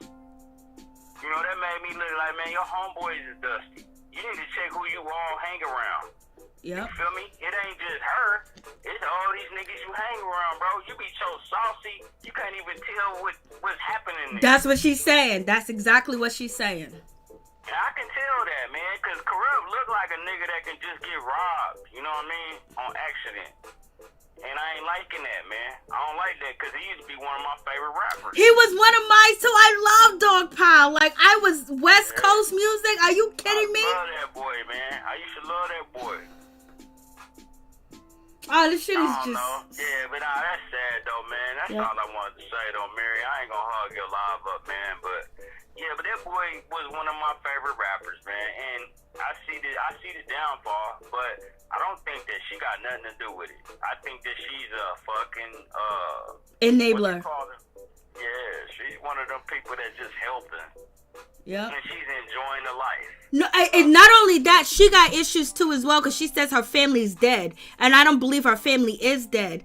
And you know, because you know, she don't say on my mama, she don't say on my grandmama, she say my grandpa. So I'm thinking that she's separated from, you know, her family, and then it looks like she grew up a hard knock life too, and that's why we was able to see that part of her tonight. I am a RN, and at this point, if he keeps quit drinking, he will die. Yeah, that's what I said earlier. He needs to actually be in a facility that can deal with alcoholism. Right about that. He gotta stop drinking, man, because bro ain't ate nothing on that whole show. I ain't see that boy eat one grape. He hasn't. He hasn't ate nothing. And then when Toni will bring him food and save him food, he don't want none of that gourmet food, none of that shit. So he was drinking Ensure. It bothers me. But I always seen Kurupt the same looking dude, man. He always looked the same to me. He look a little older, but Brett always been the same feature, same stature. You know what I'm saying, to me. You know what I mean? Just like Snoop. Them niggas been skinny niggas, man. But Pac, when I said that in your chat, Pac would have been the same dude as him.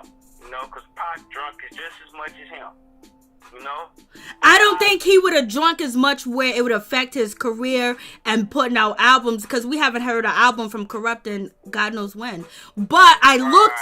Right. He didn't have as much backing either, though, so you gotta say that part. No, but I'm saying if Tupac didn't have Death Row, Tupac would be putting out music. But there's one thing, his Instagram is blocked because he know that people gonna be hitting him up. But his last interview was with Mike Tyson, so I'm gonna check that out and see how he sounds. And he's with what's his name from Dog Pound, the dude from Dog Pound. He's not Kurupt. What is the other guy's name? The one that had the SWAT team come to his house because he. Daz, you talking about Daz? Yeah, he did an it's him, Daz, and Mike Tyson. They did an interview June of this year, so I'm gonna check that out and see how Kurupt is talking. But he blocked his Instagram and shit. I hear you, man. Mary, I hear you, man. You be saying some real shit, man. So I ain't gonna even knock you, man. I had to stick up for Kurupt on that, man, because I hear a lot of people saying shit on him, man. But, yeah, they talking bad on him. Man, the life he lead, man, was a little different than a lot of them niggas that's on that panel. You know what I'm saying? A lot of dudes that's on that show. It's just a little different. A lot different, actually. It's a lot different. That's why him and Vado get along so well, because Vado just did a song and he had Kurupt with him. Kurupt was listening to it. So Vado and Kurupt are actually cool. I post in one of my videos, I posted up, and then on my Twitter, I got the song with Vado and Kurupt just chilling. And this was like before Marriage Boot Camp, because this show is actually a year behind. Right, Mary. I knew that too. I knew that, mama. Yeah, this is a year behind. That's the only reason they ain't got masks on their face. I know, right? Right. Yeah, Facts. this shit old. This Facts. shit old as fuck. You know what I'm saying? Facts. And it killed me though. The way that nigga look, man, I really, it kind of bothered me a little bit. The way Kurupt looks so skinny. You know what I'm saying? He looks weak. Yeah, he look weak as fuck, man. It looks like Toni could take him out. I'm gonna say this, the scene that bothered me the most was when he came downstairs and he was asking homeboy Willie, whatever his name is, the dude that was with that one little dancing group. He was asking his wife, hey, what can I drink? And he drank that little drink, and that's when he went to the hospital. You feel me? Yup. He drank that little drink. But nigga, you woke up looking for alcoholic. That shit hurt my heart, man. Yep. Like, damn, you ain't gonna drink no orange juice or nothing. You ain't even gonna eat an Facts. egg. That was a good point. That was a good point you pointed out. Facts. Fuck, bro. You ain't gonna eat nothing before you drink, huh? We just gonna eat. We just gonna come downstairs and get a beer. You do that shit when you're on vacation. Maybe he feels like he's on vacation. You do that shit when he's on vacation, but if you go, if you look. Fuck all that, Mary. I feel you, man. You trying to take up for Kurupt now. I'm gonna leave it alone, though. Man, look, you come downstairs asking for a beer, bro. God damn, man. I know, it just. I want a waffle at least, man. That's why, I have some friends that don't want to know anything about celebrities or anybody that they liked back in the 90s, the 80s, or the 2000s. They don't want to know anything about them because it'll hurt you to see the people that you listen to, the music that you grew up to, how you listen to their words and you analyze their lyrics, how you saw they move and how it affected you, and then you see them now. It hurts. And I said this before, all my people that I really like from the 90s, when they get back into the media, they be taking these L's and it just be like, damn. I know it hurt. It hurt. Suge Knight too. It hurt. Suge Knight, that hurt too. That hurt too. That's why I was like, everybody looking at Kurupt like that. But I swear to God, man, Tupac used to drink more than him. I swear. And it's crazy for y'all to believe that, and y'all think I'm talking my shit, man. But this is real. Like, this dude was drinking alcohol and drinking champagne and beers while Pac was drinking Hennessy. and Pac would probably still be drinking Hennessy right now. Oh, If Pac kept on living and he kept on doing this, y'all wouldn't look at Pac the same way. No, I would because I don't think he would have went the route that Kurupt went because he had a purpose. There's a lot of things he had on his agenda that he needed to do. Yeah, Pac was more proactive. And then before he went to death row, he got this song called Black Pride, Black Power. When he's telling people in the early 90s, I didn't even get these lyrics because the other night I just was listening to Tupac and I said, you know what? I want to hear the music and have the lyrics on the other hand so I can read and listen to it at the same time because I don't know. I like Pac. You know, I love Pac. So anyways, and his lyrics is one of the songs. I can't think of the name of it. It's called Black Panthers, I think.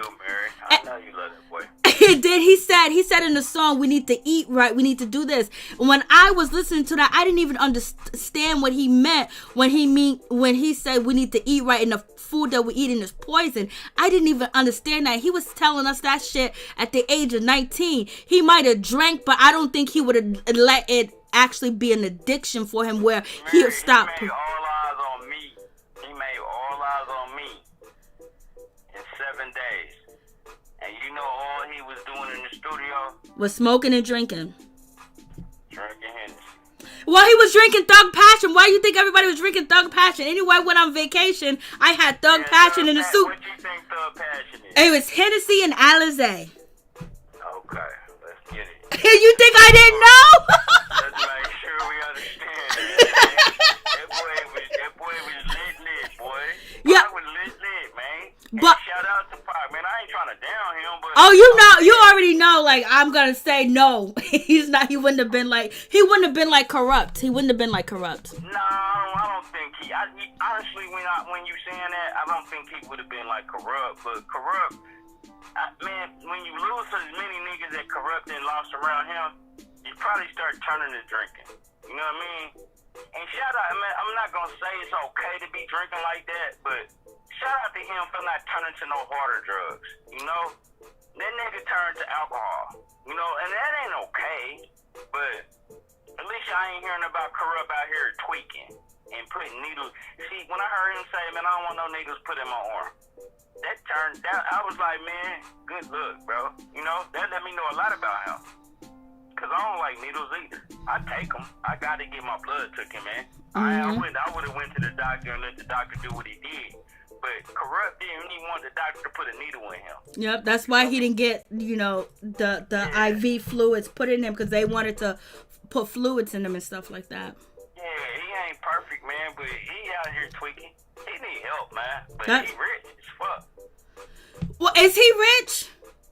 Hell yeah, Kurupt. Do they own I don't know, because back then was so corrupt. Do they own any of the music?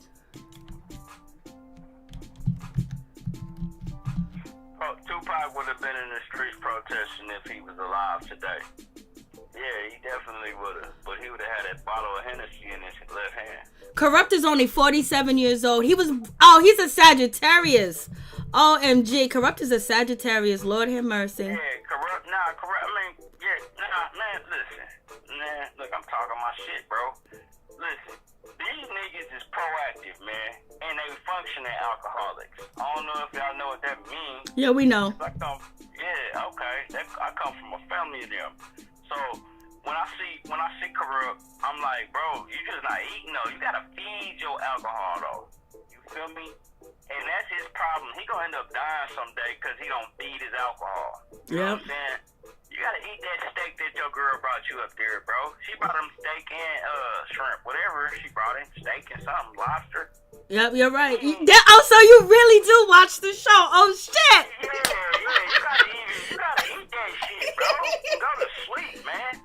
Fuck you doing? And when she come downstairs and say, man, he ain't got nothing in his stomach and y'all down here drinking with him. Yep. Man, you gotta get you a meal, bro. Get you something. He won't eat. Listen to your girl, bro. Listen to her.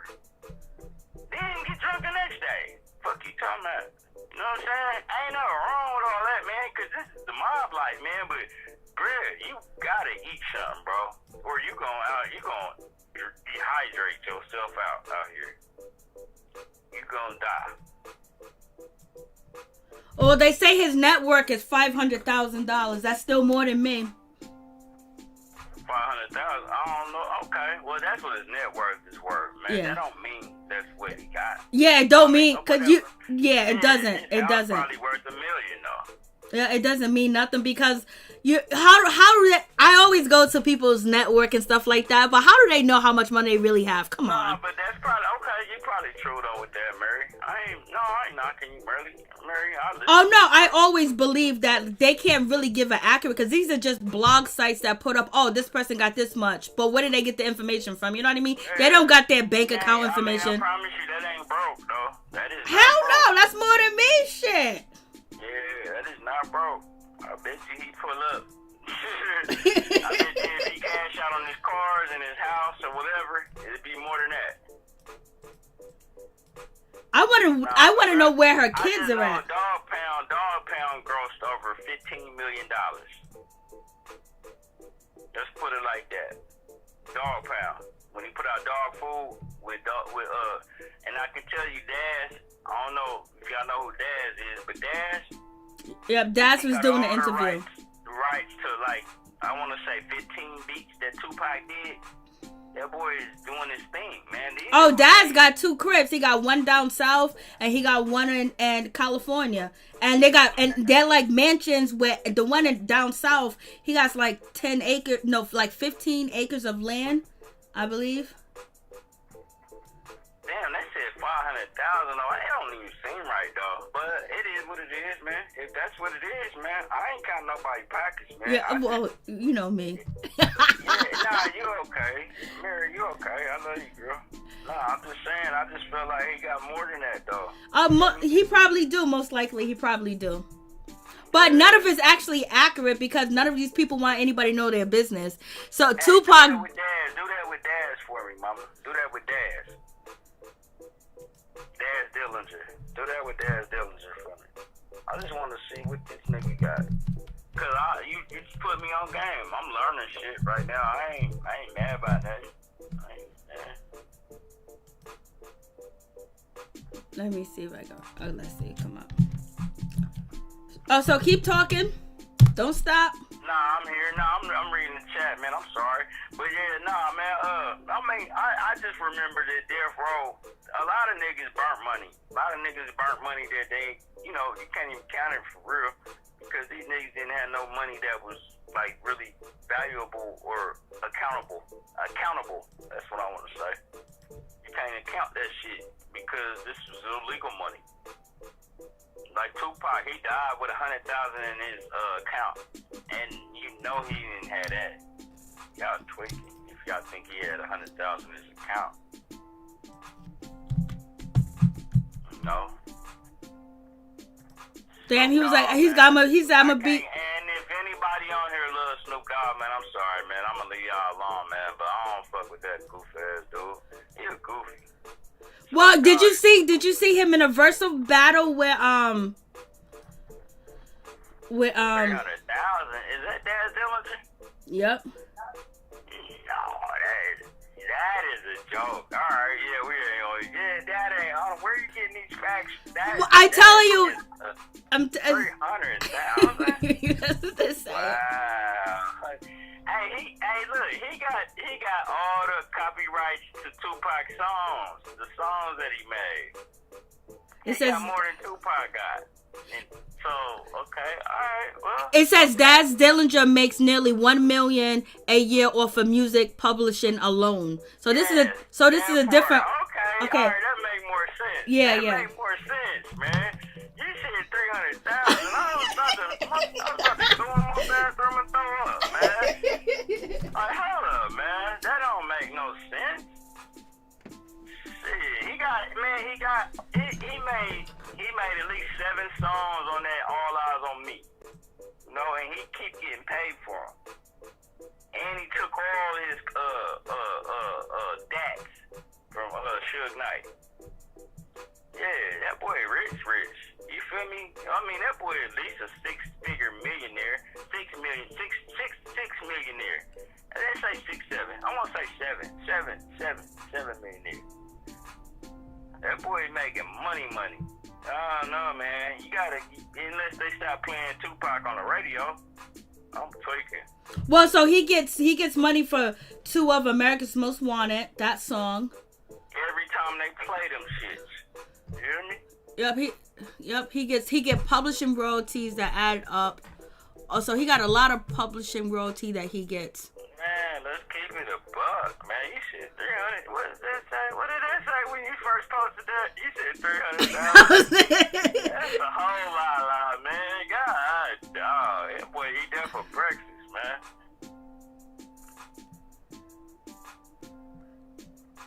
Nah, I ain't see why I say Kurupt is richer than that because Kurupt is on a lot of them songs. You know? Kurupt is on them songs. Kurupt getting paid too. You know? Can't hate on that, man. You can't hate on that, man. There's certain things you just can't hate on. If you don't like it, man, you can love it, man. You feel me? Dad is the smartest. He stole all the masters. Yeah, hey, tell him, bruh. Stole all the masters. When they switched over to... Hey, he did that. Hey, straight up, who was that? Maryjanetv. That part. Maryjanetv, that's the facts, bruh. Them is facts. That's what he did. He snuck them shits. He took them from the whole death row. Dad was smart as hell. He stole his money back. Mary, you hitting on shit, bro. You hitting on some real shit, bro. I wonder if Kurupt is renting out some of his properties. Man, I love you, girl. You're solid as fuck for this. Oh, thank you. DMX had a versatile battle with Snoop Dogg. Yeah, DMX and Snoop Dogg versatile battle. I love that. I was in the zone. All my shit. They was playing all my shit. I was up here dancing, boy. Yeah, he gave him them fake tapes. He slid him them fake tapes. Then he took the whole dats out. Yup, that part. Oh, yep. Part. That I heard that too. That's why. Hey, Brandy. That's why I said Kurupt, man. He ain't broke, but that boy ain't broke at all. At all. Because I don't know why. There's no way that woman would be staying with him if he was broke. Because what would they be doing? Nah, he ain't broke. That's why that girl's still with him. She tolerating him because she gotta tolerate him. I just want to know where the kids at. Where are the kids? Where are her kids? Are the kids living with them? Nah, he got a daughter and he got a grandchild. No, I'm talking about she got her own personal kids because she revealed it tonight that she got her own kids. Where are her kids?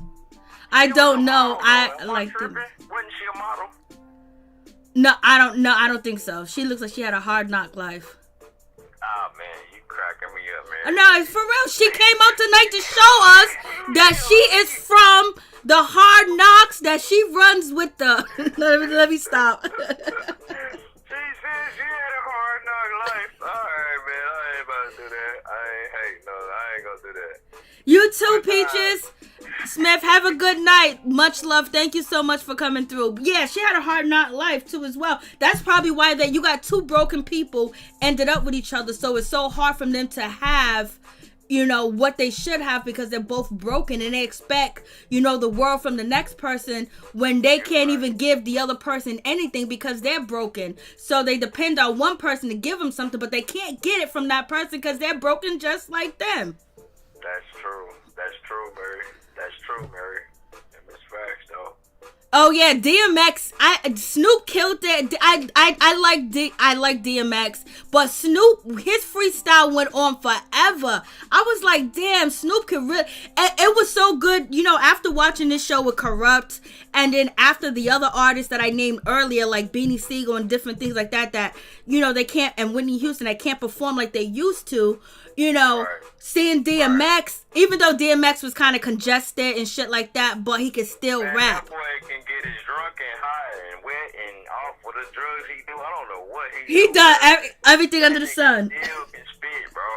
He still can spit, but Snoop, knowing as much that Snoop smokes, we could that he still Snoop. I know Snoop went on for at least 8 minutes freestyle, no stopping, no nothing. It was just beautiful, his freestyle, and it just made me proud to see somebody from like the old school. Man, I I never liked Snoop though. You know, I guess I never liked Snoop, and I guess it's just me. You know what I mean? I'm on your thing right now, Mary. So I'm gonna just keep it 100, man. I never ever. I mean, I ain't talking about before Snoop. I mean, before Pac died. I never liked Snoop. Okay. I could tell that boy was jealous when Pac came over to the whole section. I just never liked him, man. He just always seemed like a jealous-hearted nigga to me. You know what I'm saying? Like when Pac came over there, the boy act like he didn't even want to ride with the boy. You feel me? It just seemed so booshy to me. And then when Pac died, he's talking about, oh, I'm the reason that Pac came over here. Nah, my nigga. No, Pac didn't even like you when he died. And if you know Pac, if not know Pac personally, but if you follow Pac, you would know that Pac didn't even like Snoop when he passed away. They had a You know disagreement. They did. And if you're a Pac fan, you know that Pac didn't even get along with that nigga at all when he passed away. You know what I mean? But Snoop acting like they was best friends and all, we was cool. That was my nigga. Man, get your goof ass on. Snoop got on the Breakfast Club and said, you know, Tupac taught me how to keep my troops in order, keep dog pound in order. Like, who's the general? He said Tupac wrote out plans for him, and Tupac gave him so many wise words. And Snoop also said that Tupac is the one that told him to marry his wife. Hey man, ask Tupac's family. Don't ask Death Row. Ask Tupac's folks. Ask the Outlaws. Ask Gaddafi. Ask Idi Amin. Ask all them dudes. Gaddafi's not here anymore. You know that, right? Yeah, I'm talking my shit. You feel me? Okay, I know. All right. Yeah. You feel me? Shit. These people is gone, man. So it's easy for Snoop to talk real strong, man. But that boy, man, let me shut up. Man, anyway, but no, I don't like Snoop. I don't like him, man. He a old clown ass nigga to me. When he went up there and started being cool with Biggie after they got shot at down there in New York, I was like, man, that nigga is softy. You feel me? You know? And I was a little kid. I think I was probably 12, 13 years old, man. Yep, when that happened, yep. I ain't gonna even lie, because I was riding hard for Tupac, so when I seen that, I was like, that bitch ass, blah, blah, blah. But then, you know, after a while, you know, it's a lot easier, you know. And then once they explain you don't want nobody else to die, like, we're going to bring it together, because it's basically black people beefing with each other in the music business when they should have been. And it wasn't cool. Ain't nothing cool about that. I hear you, Mary. No, but at the time when I was young. Loyalty is loyalty, though, man. Yeah. See, I respect Biggie, but I don't like Snoop. You feel me? He that kind of nigga that be in your crew that'll snake you. You know what I'm saying? But Biggie, he the kind of nigga that'll be like, nah, I ain't gonna fuck with that nigga, man. He got me fucked up. I'm on my money shit. And I respected Biggie for that. I never liked his music because I love Pac. And the only reason I didn't like his music and him is because I love Pac. But I didn't like Snoop because you playing both sides. That's goofy shit to me. You know I like Biggie's music, let me tell you. Yeah. I'm from the East Coast. Biggie, man. Biggie, after he passed away, it's sad that I had to wait till he passed away that I started loving him. I met Biggie in person and everything. I met all of them. I met, you know, a lot of the East Coast rappers. But, you know, I like Biggie music. Oh my God. Like, you know what I mean? Man, that boy was hard. Biggie was hard, man. You know? Yeah, he was. Dad said, I hate that I had to start loving him after he passed away. I loved him though. Yep. I just was so much West Side, man. I was so West up. You know what I mean? I was big old West Side. You know? And if you wasn't West Side, man, you can go on over there. Let me tell you, a lot of kids that didn't know, this is how music can be influential on people. A lot of people that didn't know how to sell, you know, material, they listen to the 10 Crack Command. You know, a lot of people, they listen to Wu-Tang, like the music put it all out there. Even how to cook it, like it was crazy. Yeah, you're right, mama. And people say music don't affect people, but it does. It affects really people. do. People say, oh, raise your kids, but you can't stop your kids from listening to music when they're not at your house or when they're scrolling up Instagram or Twitter and then somebody clip of their music comes up, because the music do affect you to do certain things. So if you're listening to, relax, cool, chill, and you upset, you probably gonna go home. But if you listen to rat-a-tat-tat on a mother sucker, you might go rat-a-tat-tat. Right, mama. You right, Mary. You right, mama. And then if you're a virgin, or say you're not into the sex, you listen to music, and you listen, and back then, like say you listen to Lil' Kim, you listen to her music, oh, I'm going to tell him to do this to me. I know, I love Lil' Kim too. And then you listen to Cardi B, and you listen, the music influence kids. People say raise your kids, but these kids are listening to the music that they're putting out, and it's affecting their everyday life because they listen to the music, and the music have words, and the music has symbolism in it, You can hear the struggle, man. If you've been through the struggle, you can hear it. Yep. Listen to it, man. Exactly. That's why people connect it with these certain rappers. Yeah, man. Like I love Cardi, man, and people can say what they want to say about Cardi B, man. I love Lil' Kim more than I love any of these women rappers, but I listen to Cardi, and I get the Lil' Kim struggle from her. Like, and it's not coming from what's the other girl? What's her name? Megan Thee Stallion. No, not the Stallion. I love Megan, but what's the other woman? She came out before Megan. I can't even think of her name now. That's crazy. She didn't respect Lil' Kim. Nicki Minaj. Nicki Minaj. Yeah, it was hard for me to get on her, man, because she wouldn't. If she would have fell in line, just, you know what I'm saying, I would have been cool. I would have loved her. You know what I'm saying? But she was acting like she was better than Lil' Kim. But you can't. Come on, bro. You know what I mean? She kept on acting like she didn't acknowledge Lil' Kim and shit. And, I don't know. It just bothered me a little bit. And that made me fall out with the way her music came. But her music was dope. Lil' Kim, Nicki Minaj, her music was dope. But I didn't want to listen to it. Because you just was disrespecting Lil' Kim. And you act like you didn't get your swag from her. And you killing me because you acting like, and you telling me basically that I'm looking at something that I ain't seeing. You feel me? But see, what happened was with Lil' Kim and Nicki Minaj was Nicki Minaj did give Kim her props. But people wanted her to give more props, and then on the flip side of it, Lil' Kim said behind closed doors that she was giving her props in front of everybody, but behind closed doors she was plotting against her. Didn't want her to be, because Lil' Kim was supposed to be signed to Young Money, and then basically, Lil' Kim got the word that Young Money couldn't sign her, or Wayne or Baby couldn't sign her because Nicki Minaj didn't want her there. So then that's when everything just went ham. But when Nicki came out and did certain things, she did give props to Lil' Kim, but then Lil' Kim said, yo, you doing this behind the scene, and so it went ham. And then they've been beefing ever since. Now, can I tell you my point of view of this that I've heard? Okay, go ahead. I heard that Lil' Kim had Nicki Minaj on a song, and Nicki didn't want to do the video because she said she didn't want to be involved with nothing like that because of Young Money.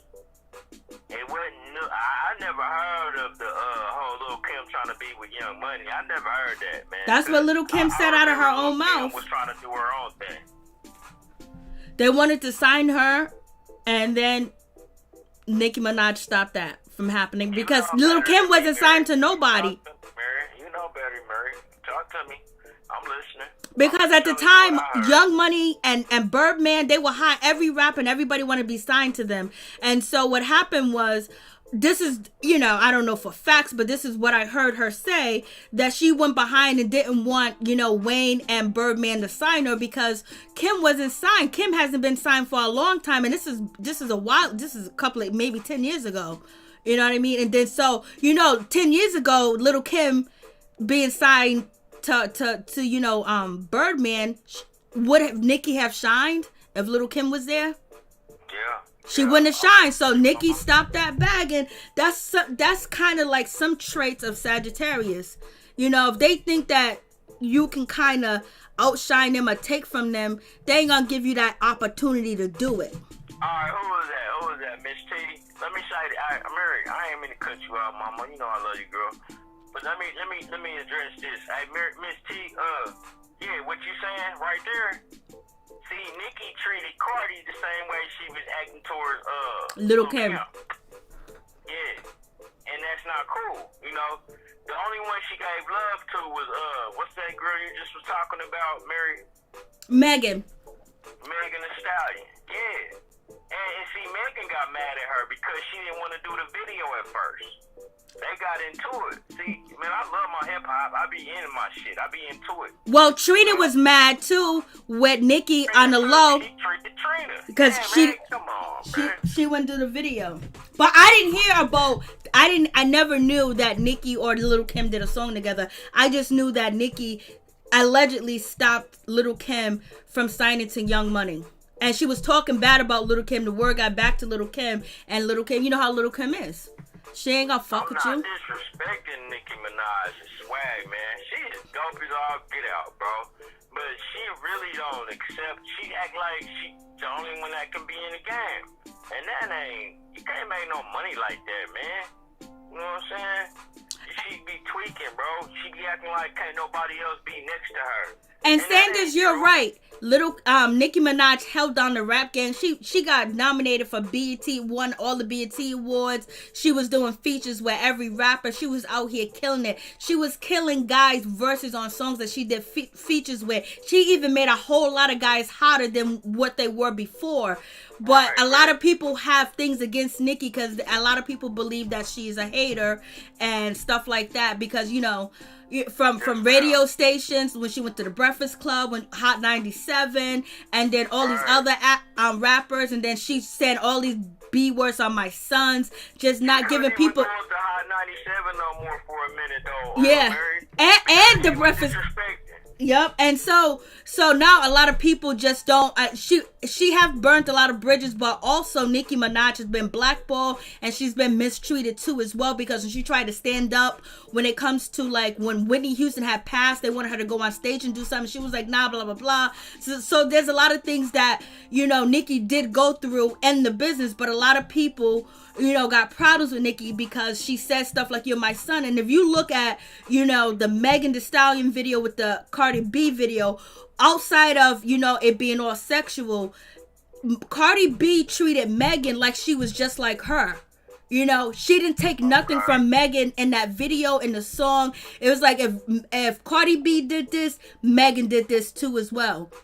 But you can tell that Cardi B is more of an advanced, rapper, and she's used to this because if you watch the video, you can also see that Megan don't look that comfortable. But Cardi B didn't let Megan say, she didn't son her like Nicki be sonning people. Cardi B don't do that to these females. You know what I mean? Nah, Cardi don't do none of that. See, Cardi came from the dirt, man. You feel me? I mean, Nicki did too, though. Hold on, I ain't gonna sit here and boost her up, man. Like, Nicki came from the dirt, but Cardi came from the mud, and she kind of kept it there. You feel me? But Nicki came up, and she don't even and then I bet you half of people that know Nicki Minaj don't know where she came from. Don't know who put her out. You know what I'm saying? They would probably be like, oh man, yeah, straight up East Coast shit. No. But I'm going to be honest with you. I would never put on a Cardi B song and listen to it because I don't listen to Cardi B music. No, I'm asking though. I'm saying if you ask where Nicki Minaj came from, half of the people wouldn't even know. She came from Gucci Mane. She came from Waka Flocka and them. Yeah, but before she was with Brick Squad, before all of that. No, before Brick Squad, before Deb Acne, because Deb Acne, basically talked about Nicki doing her wrong. But before then, But before then, she was with a group in New York. She was in a group with 3 dudes, and then Safari came along, and then they had somebody that she was promoting with 3 other guys. I forgot the name of the group, and she brought these guys out to show people that she's been writing her lyrics from a long time because she used to be in a group. You right, Mary. Yep, you said that's right. My bad. No, but for her, when she blew up, and she started to get that name and started trending. She was with Deb Acne, and Deb was taking her places and everything. Deb explained all the things that happened, and she was so hurt that Nikki did her like that she didn't ever want to, put her heart out there again. I didn't want to deal with her no more. I remember Dad said, I don't want to even deal with the girl no more. I remember that. Because I don't know if Fendi had Nikki first, or was it Deb that had Nikki first? Deb had her son. It was Gucci. But Gucci was under Deb. You know what I'm saying? Yep. Deb had me. But Gucci had his own Brick Squad label. So he had Nicki Minaj under his label, and then she was rocking with them. You feel me? And I thought they was solid as hell, man, because they had some good music, man. But then, I don't know what happened, man. When Nicki started blowing, she came to Young Money. She acted like she didn't know them. And I just didn't get that. I couldn't understand why she acted like she didn't know them no more. You could have easily just been with Young Money and been like, yeah, them my niggas that put me out. You ain't got to say that, but you could have just got on the track with them. And that shit would have been heat.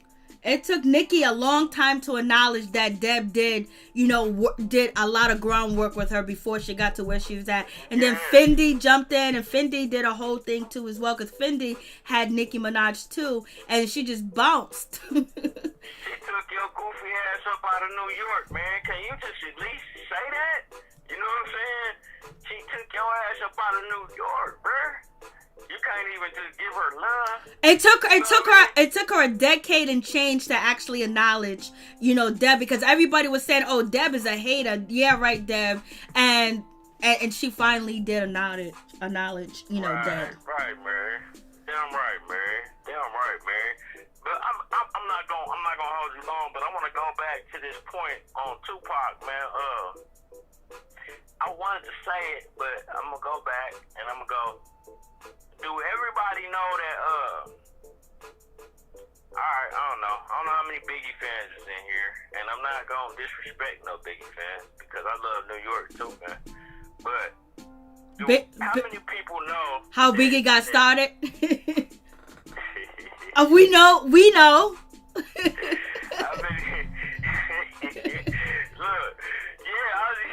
me? Alright, go ahead, Mary. He started with Digital Underground doing backup dancing, and like Tupac said, I used to beg the bitch to let you sleep on the couch. No, I ain't trying to go that hard. No, but I still love Biggie. I love Biggie. Nah, but he used to let, Biggie used to really, the first concert I saw Tupac, I went to one concert of Tupac's, man, and I saw Biggie, he was the first, he came out first. He was like, what they call that when you come out first? The opening act. The opening act, bro. And then, Tupac was the main attraction. You feel me? But he let Biggie do that shit, man. And that's a real thing, man. But don't get me wrong, I love Biggie Smalls. 10 Crack Commands, Me and My Bitch, all them different songs. The Sky to the Heaven, all them songs. Shout out to Biggie, man. I love Biggie. Too, man. Love Biggie. I hate the way all that shit played out, man. Them niggas would have, because they had nothing to do with each other's murders. And that shit is crazy, man. I know. But I honestly think that Puffy had a lot to do with all this shit. And that's just me. I think Puffy is a fucking, let me excuse my language. Yeah, excuse your language. Puffy is a gay blade. I think he's gay. I think Puffy had a lot to do with Pac and Biggie's death. I think Puffy had a lot to do with Biggie's death as well. You know what I'm saying? And I'm just being 100, man. It's just too convenient that he's still here. And that's just me, man. And I'll be talking my talk, man, but I love hip hop. You know what I mean? I make music and I love this shit. I really do my history on this shit. I think Puffy had a whole bunch to do with this shit, but I still sip Ciroc. That's crazy. Oh, when they had the red black lumberjack with the hat to match. Oh yeah, that was my shit. Smith says in the comments. I love Biggie. It's one of them situations where we never gonna know the truth. Maybe one day, but the truth is in us. We'll never know the truth, man. We They probably won't ever know the truth. But go back to one of your shows, man, because I really be watching these shits with you, man. You think I don't? You got me in, man. All right, thank you, Abso. Appreciate it. God bless. Love you, man. You be good, girl. You too. Love you too. Peace. 100. Yep, I thought we was only gonna do like 30 minutes. We did another 2-hour video.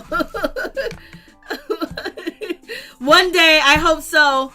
But I guess the truth will lie in us. Anybody else want to call in? We're going to call it a night. It's already 2 hours, so it don't even matter. Anybody else want to call in and give your thoughts on anything we talked about, whether it's the show or music? Sundays, please don't mention Puffy. He's ruthless. Yeah. Oh, yeah. Oh, well, if you actually, I can't think of it. I can't think of this channel that goes back to the beginning of Puffy and how he started with the newspaper route and everything and how he did things, you know. You are so right. And Saunders, thank you so much for your information on being a nurse and, you know, sharing your information too. Facts. The party don't stop, baby. There's a lot of Biggie songs that I used to be like, damn, like he was very lyrical too as well. He described everything right to, you know, it's one of them situations.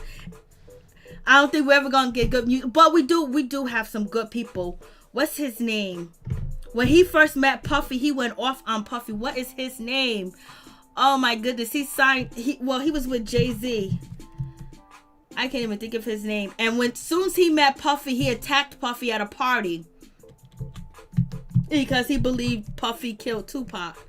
J. Cole. It was J. Cole. J. Cole attacked Puffy and he accused J. Cole accused, you know, Puffy of taking out Tupac. And so therefore when J. Cole first met Puffy, he tried to attack him at a party and Jay-Z had to break that shit up. Oh yeah, the story, like it would lead you to especially who's the fuck is this paging me at 5:40 in the morning? It's the crack of dawning. That was, y'all, I'm telling you, I loved them both, but at the time I still listen to them both, but I was way more Tupac all day, every day. But I was on the East Coast, and then where I lived at, all the East Coast dudes that lived upstairs from me, they all was on Biggie, and we used to go back and forth.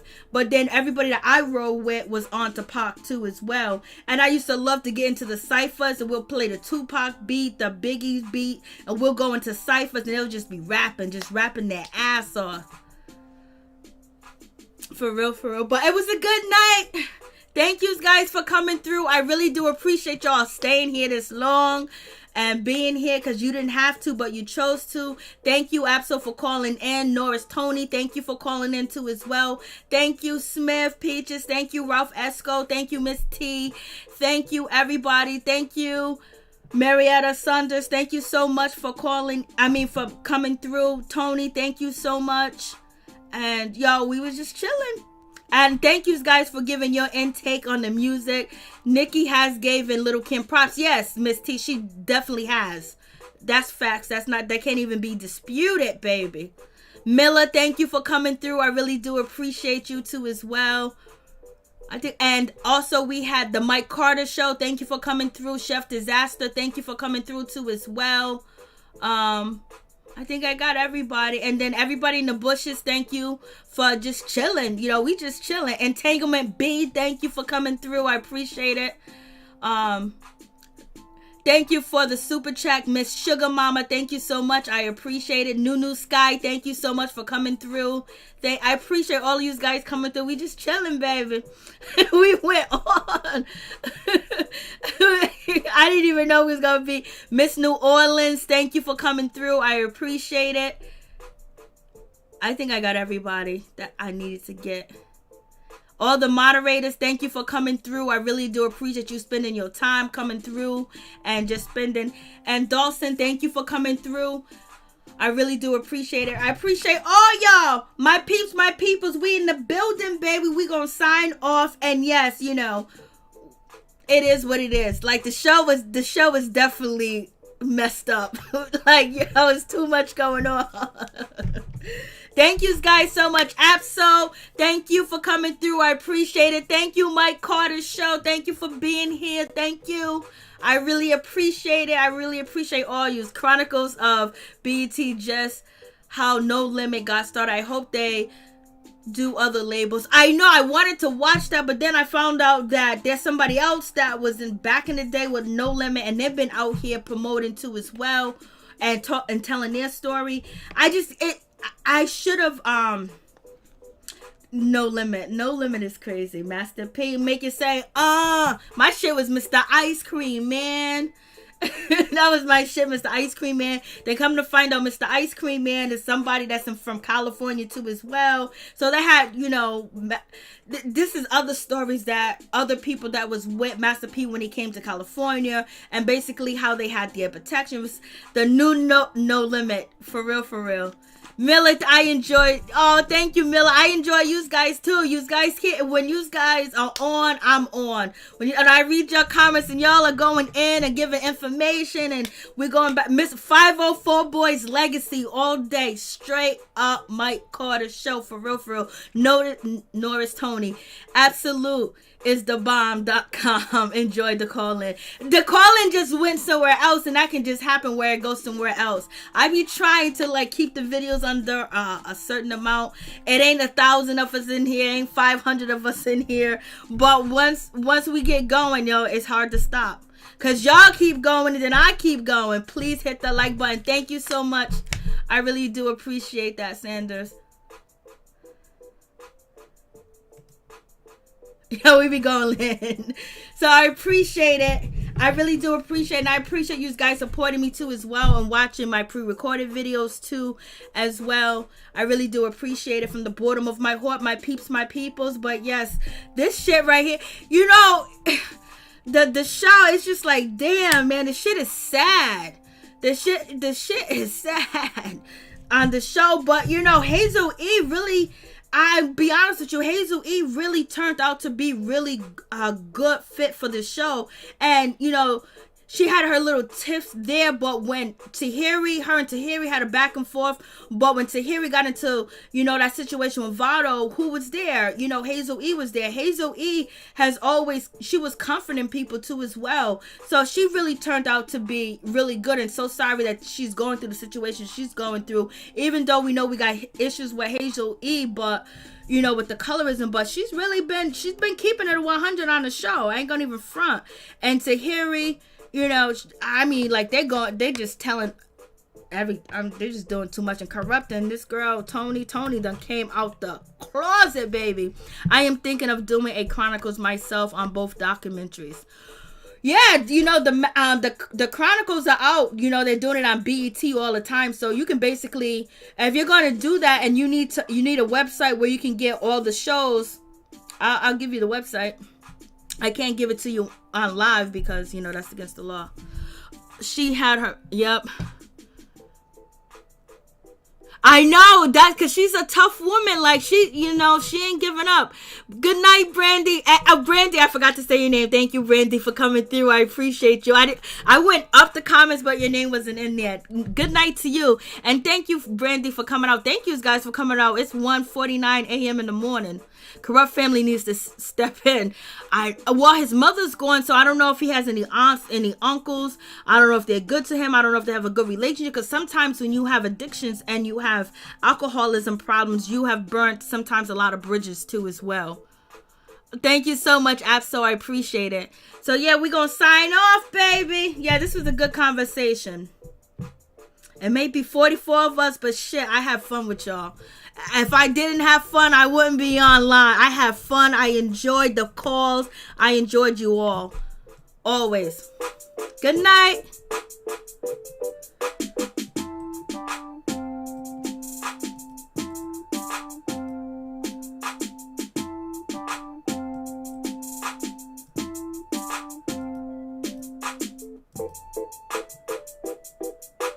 Peace and love, my peeps, my peoples. Peace and love and blessings to you and your family.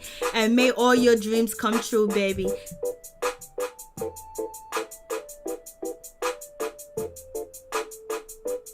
Oh, it's 12:50 Central Time where you're at? Oh shit. Well, it's 1:50 a.m. here.